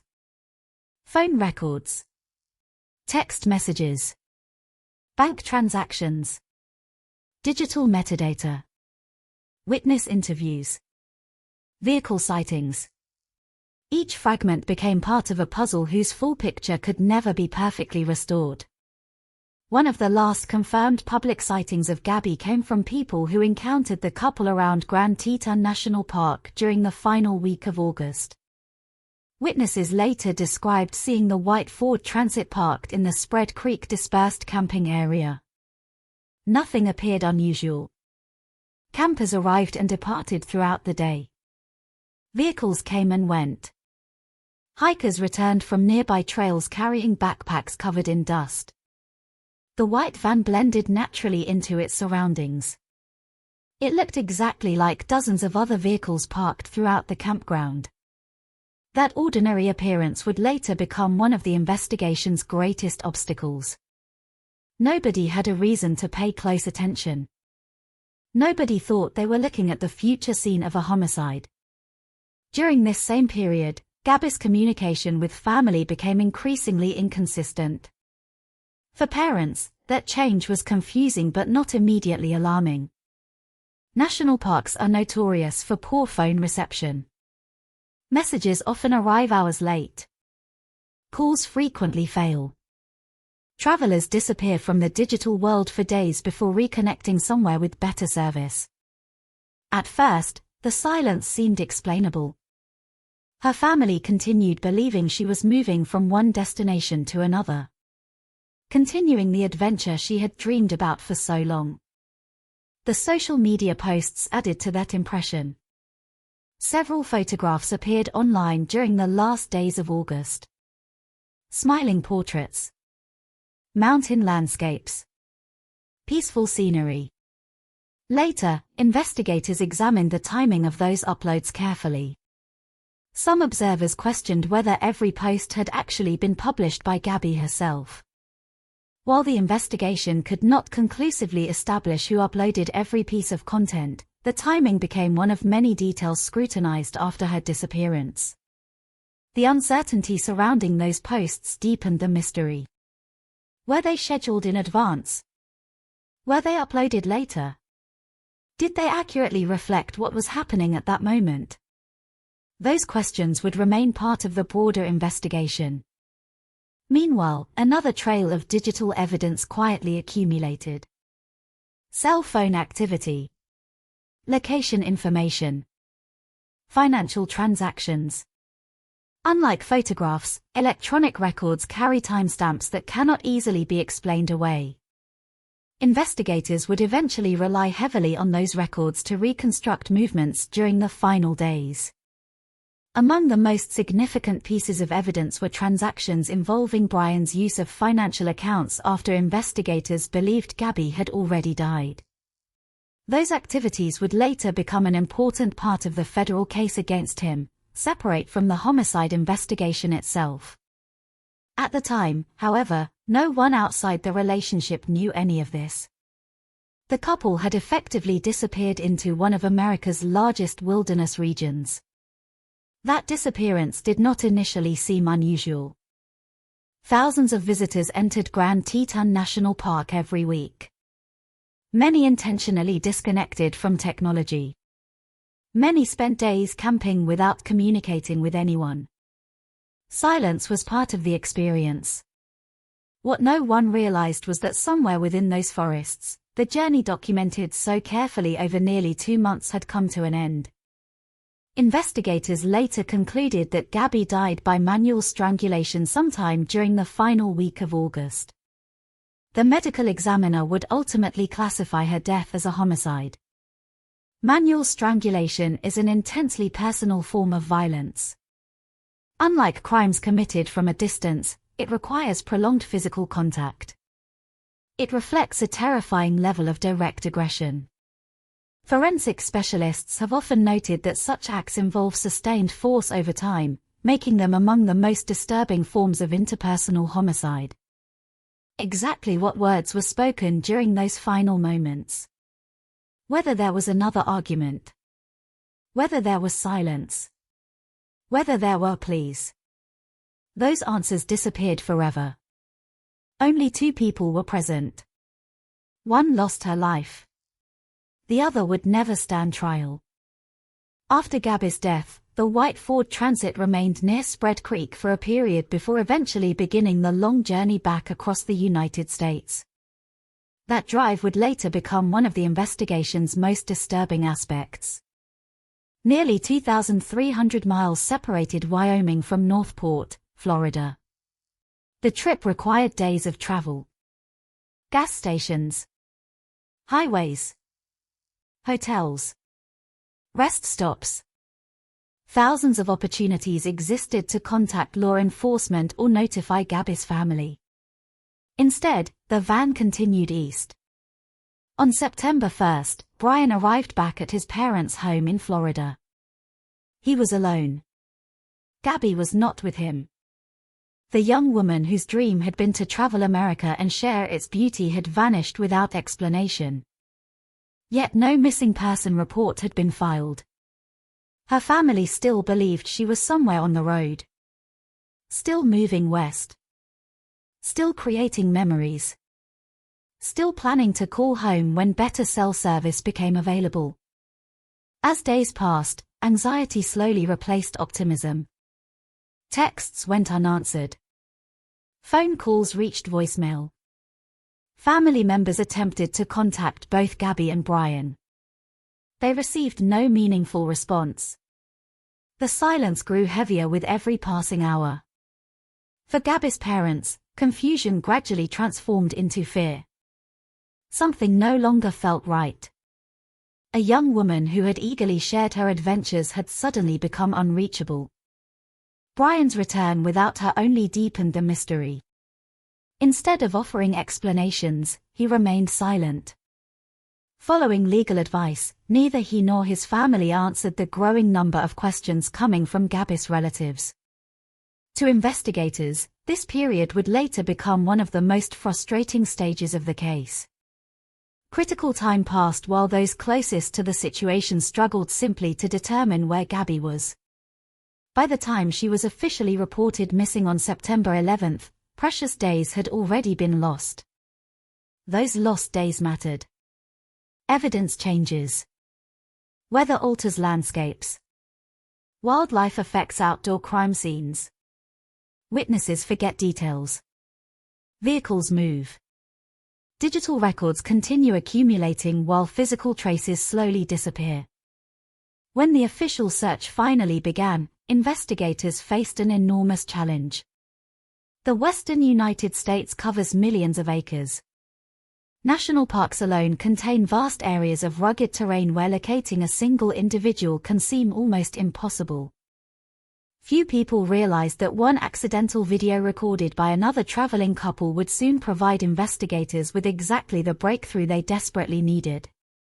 The quiet footage of a white van parked near Spread Creek would transform from an ordinary vacation recording into one of the most significant clues in the entire investigation. And as search teams prepared to return to the Wyoming wilderness, the heartbreaking truth remained hidden among the trees, waiting to be discovered beneath the same mountains Gabby had once admired through the lens of her camera. The search began with uncertainty. On September 11, 2021, when Gabby Petito was officially reported missing by her family, investigators knew remarkably little. They knew she had been traveling across the western United States with her fiancé. They knew he had already returned home to Florida alone in the white Ford Transit. They knew Gabby had stopped communicating with the people who loved her. Beyond those facts, almost everything remained unanswered. Where had she last been seen? Was she injured? Had she become stranded somewhere without phone service? Had she chosen to separate from Brian? Or had something far more sinister already happened? Those questions echoed through every briefing room as local authorities, the FBI, and park officials began assembling the first pieces of what would quickly become one of the largest missing person investigations in recent American history. The timing could not have been more difficult. Nearly 2 weeks had passed since investigators believed Gabby was last alive. The American West is enormous. Millions of acres of forests, rivers, mountains, deserts, and isolated campgrounds stretch across Wyoming alone. A person can disappear into that landscape with astonishing ease. Search teams understood immediately that every hour mattered. Unlike urban investigations, wilderness searches depend on patience as much as technology. Helicopters scanned valleys from above. Ground teams moved slowly through dense forests. Search and rescue specialists examined campsites abandoned days earlier. Investigators requested assistance from agencies across multiple states as they attempted to reconstruct Gabby's final movements. At the same time, something extraordinary was happening outside official law enforcement. Millions of strangers had begun investigating alongside them. The story spread across TikTok, YouTube, Reddit, Facebook, Instagram, and online discussion forums at astonishing speed. Unlike criminal investigations of previous decades, this case unfolded during an era when nearly everyone carried a camera. Travel vloggers uploaded thousands of hours of footage. Tourists shared vacation photographs. Drivers recorded highways with dashboard cameras. Campers documented nearly every stop of their journeys. Suddenly, ordinary people began reviewing their own digital memories. Not for nostalgia. For evidence. Videos that had once captured beautiful scenery were replayed frame by frame. Photographs were enlarged. GPS histories were downloaded. People searched for one thing. A white Ford Transit. Thousands of internet users volunteered their time, hoping they might accidentally possess a clue that investigators had missed. Most found nothing. Some submitted tips that ultimately led nowhere. But the sheer volume of public participation became unlike anything many investigators had experienced before. This was no longer simply a missing person investigation. It had become a national obsession. Every evening, television networks aired updates. Every morning, social media users searched for new developments. Gabby's smiling face appeared on news broadcasts across America. For her family, the attention offered both hope and agony. Hope that someone, somewhere, had seen something important.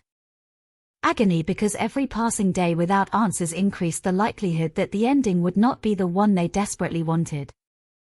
Meanwhile, investigators focused on the evidence they could verify.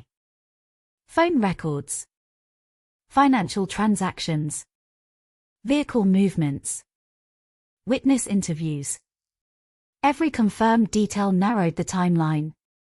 One breakthrough arrived from an unexpected source. A traveling couple named Jen and Kyle Bethune had been documenting their own cross-country adventure on YouTube. Days before Gabby was reported missing, they had driven through the Spread Creek dispersed camping area while recording video from a camera mounted inside their vehicle. At the time, the footage meant nothing. It simply showed another scenic drive through Wyoming. Only after Gabby's disappearance filled national headlines did they decide to review the recording. They watched carefully. Road after road. Tree after tree. Then they saw it. Partially hidden among the trees. The white Ford Transit. The vehicle appeared parked beside the narrow dirt road leading into the camping area. Nothing dramatic occurred in the recording. No people were visible. No struggle. No suspicious movement. Just a parked van. Yet that brief image changed everything. The couple immediately contacted the FBI and provided investigators with the footage. Suddenly, the search area shrank dramatically. Instead of attempting to locate one missing person somewhere across thousands of square miles, investigators could now concentrate resources around Spread Creek. It was one of the most important citizen-generated pieces of evidence in the entire investigation. Without intending to, ordinary travelers had captured exactly the clue investigators desperately needed. Search teams mobilized quickly. The terrain surrounding Spread Creek presented enormous challenges. Tall grasses concealed uneven ground. Dense stands of pine trees limited visibility. Streams crossed portions of the search area. Wildlife regularly moved through the region.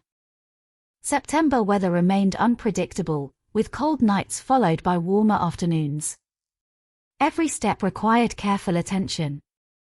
Investigators established search grids, methodically examining one section after another. Helicopters flew overhead. Drones surveyed difficult terrain. Specially trained personnel searched areas inaccessible by vehicle. The work demanded patience. Nothing could be overlooked.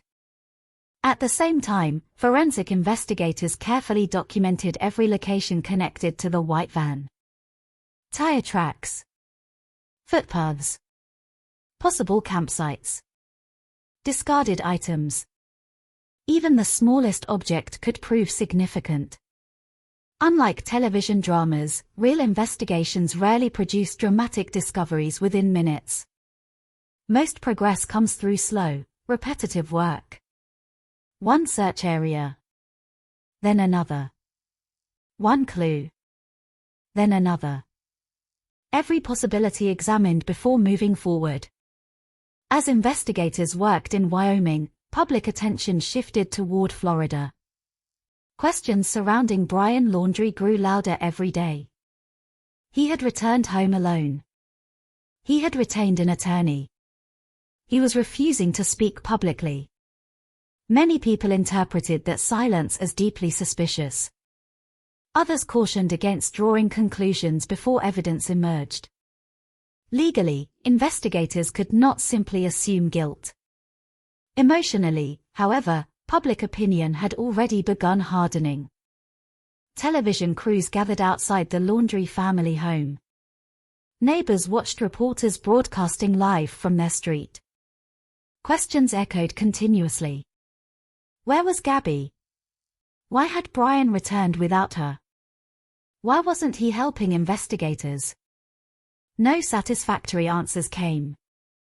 Instead, the silence deepened. Back in Wyoming, search teams continued moving carefully through the wilderness. The beauty of the landscape contrasted painfully with the purpose of their work. Morning sunlight illuminated mountain peaks exactly as it had every day before. Birds crossed the valleys. The river flowed peacefully through the forest. Visitors continued photographing wildlife, unaware that investigators were searching nearby for evidence connected to one of the country's most closely followed missing person cases. Nature revealed nothing. It simply continued existing, indifferent to the heartbreak unfolding beneath its towering mountains. Every hour increased the emotional pressure on investigators. Missing person cases often balance between hope and realism. Until evidence proves otherwise, every search operates under the possibility that the missing individual may still be alive. Search teams never abandon that hope. They prepare for every outcome. Some families receive miracles. Others receive devastating answers. No investigator wants to become the person who delivers those answers. Yet everyone involved understood that time was becoming their greatest enemy. The final confirmed communications from Gabby were already weeks old. Her family waited. The nation waited. And somewhere within the forests surrounding Spread Creek, the truth remained hidden just beyond the reach of those searching for it. The breakthrough had brought investigators to the right place.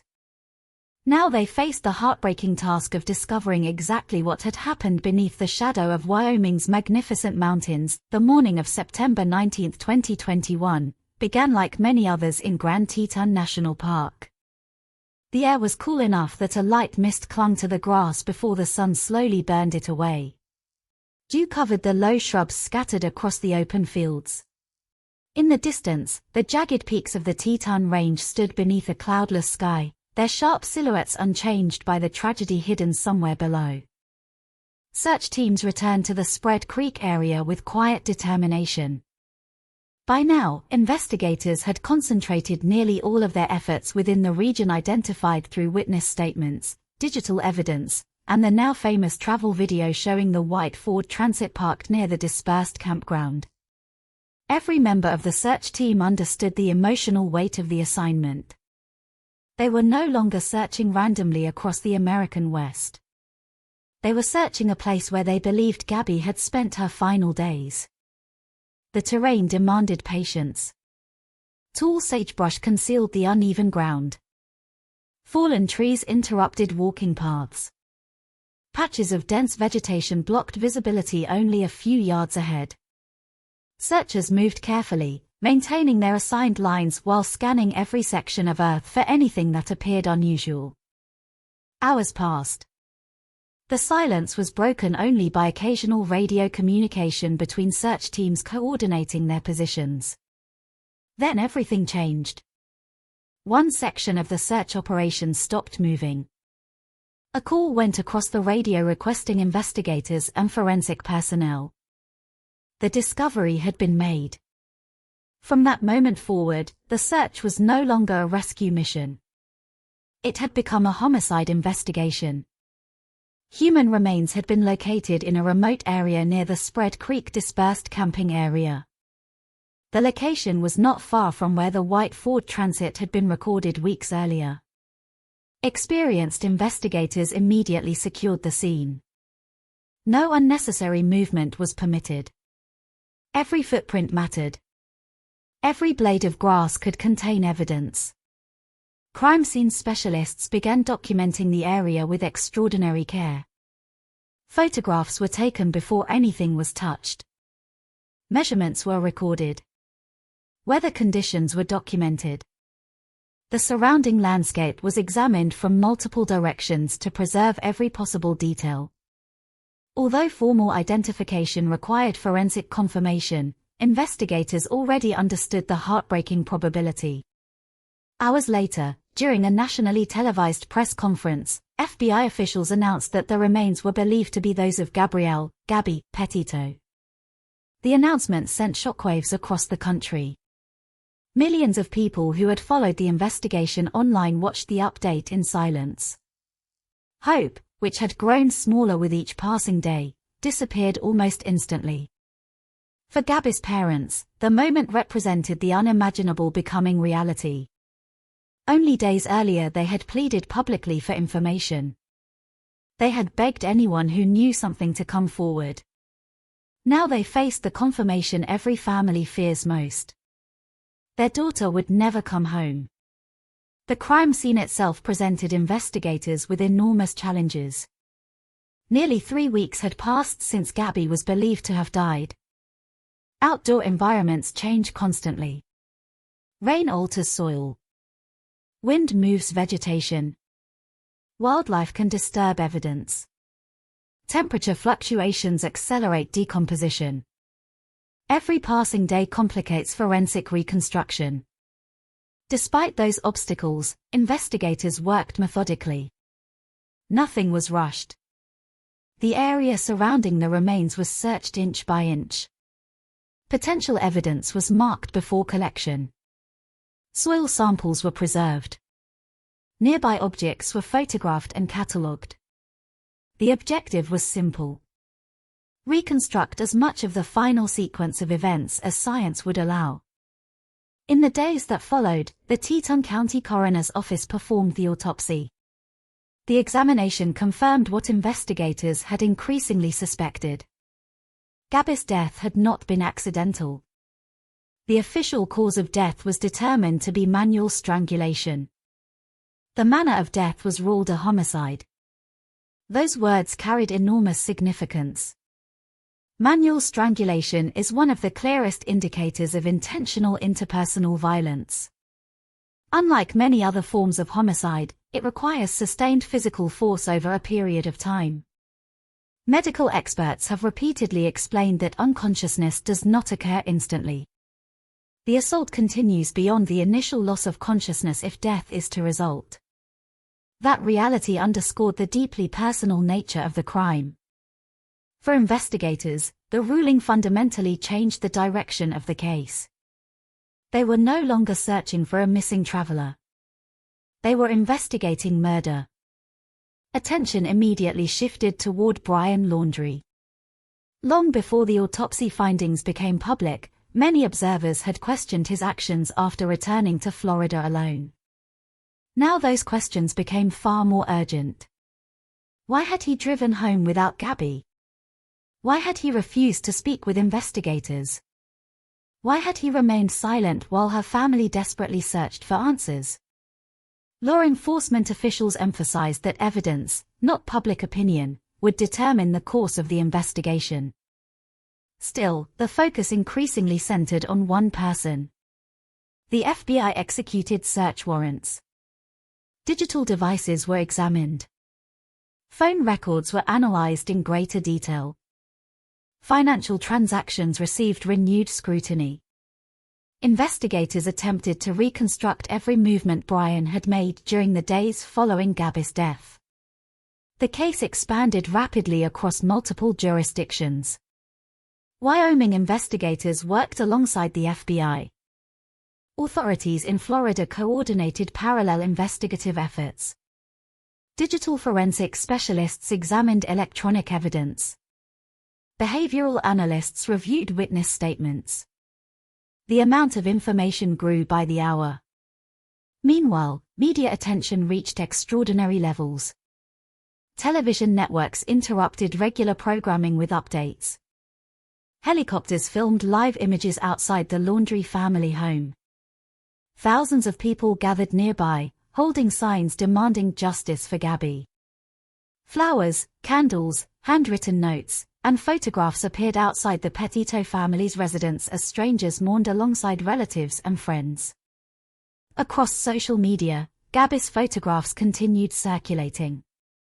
But now the captions had changed. They no longer celebrated travel. They honored a life that had ended far too soon. People who had never met her spoke openly about the emotional impact of following the case. Many recognized parts of themselves in Gabby's dreams. The desire to travel. The excitement of building a future. The belief that love and adventure could exist together. Her story resonated because it felt painfully ordinary. She was not famous before the investigation. She was not wealthy. She was not politically influential. She was simply a young woman whose aspirations reflected those of countless people her age. That familiarity made the loss especially heartbreaking. Investigators returned repeatedly to Spread Creek over the following days. Additional searches sought any remaining evidence that might clarify the final timeline. The remote location continued presenting difficulties. Outdoor crime scenes rarely preserve every answer investigators hope to find. Some questions remained impossible to resolve with certainty. Exactly where the fatal assault occurred. The sequence of every conversation. The precise emotional circumstances leading to the homicide. Those details had largely disappeared with time. Nevertheless, enough evidence existed to establish one essential fact. Gabby had been killed. Someone was responsible. The investigation now turned fully toward identifying every step taken after her death. While authorities intensified their efforts in Wyoming, events thousands of miles away in Florida were about to complicate the case even further. Just as investigators prepared to question the man believed to possess the answers they desperately needed, Brian Laundrie himself would disappear.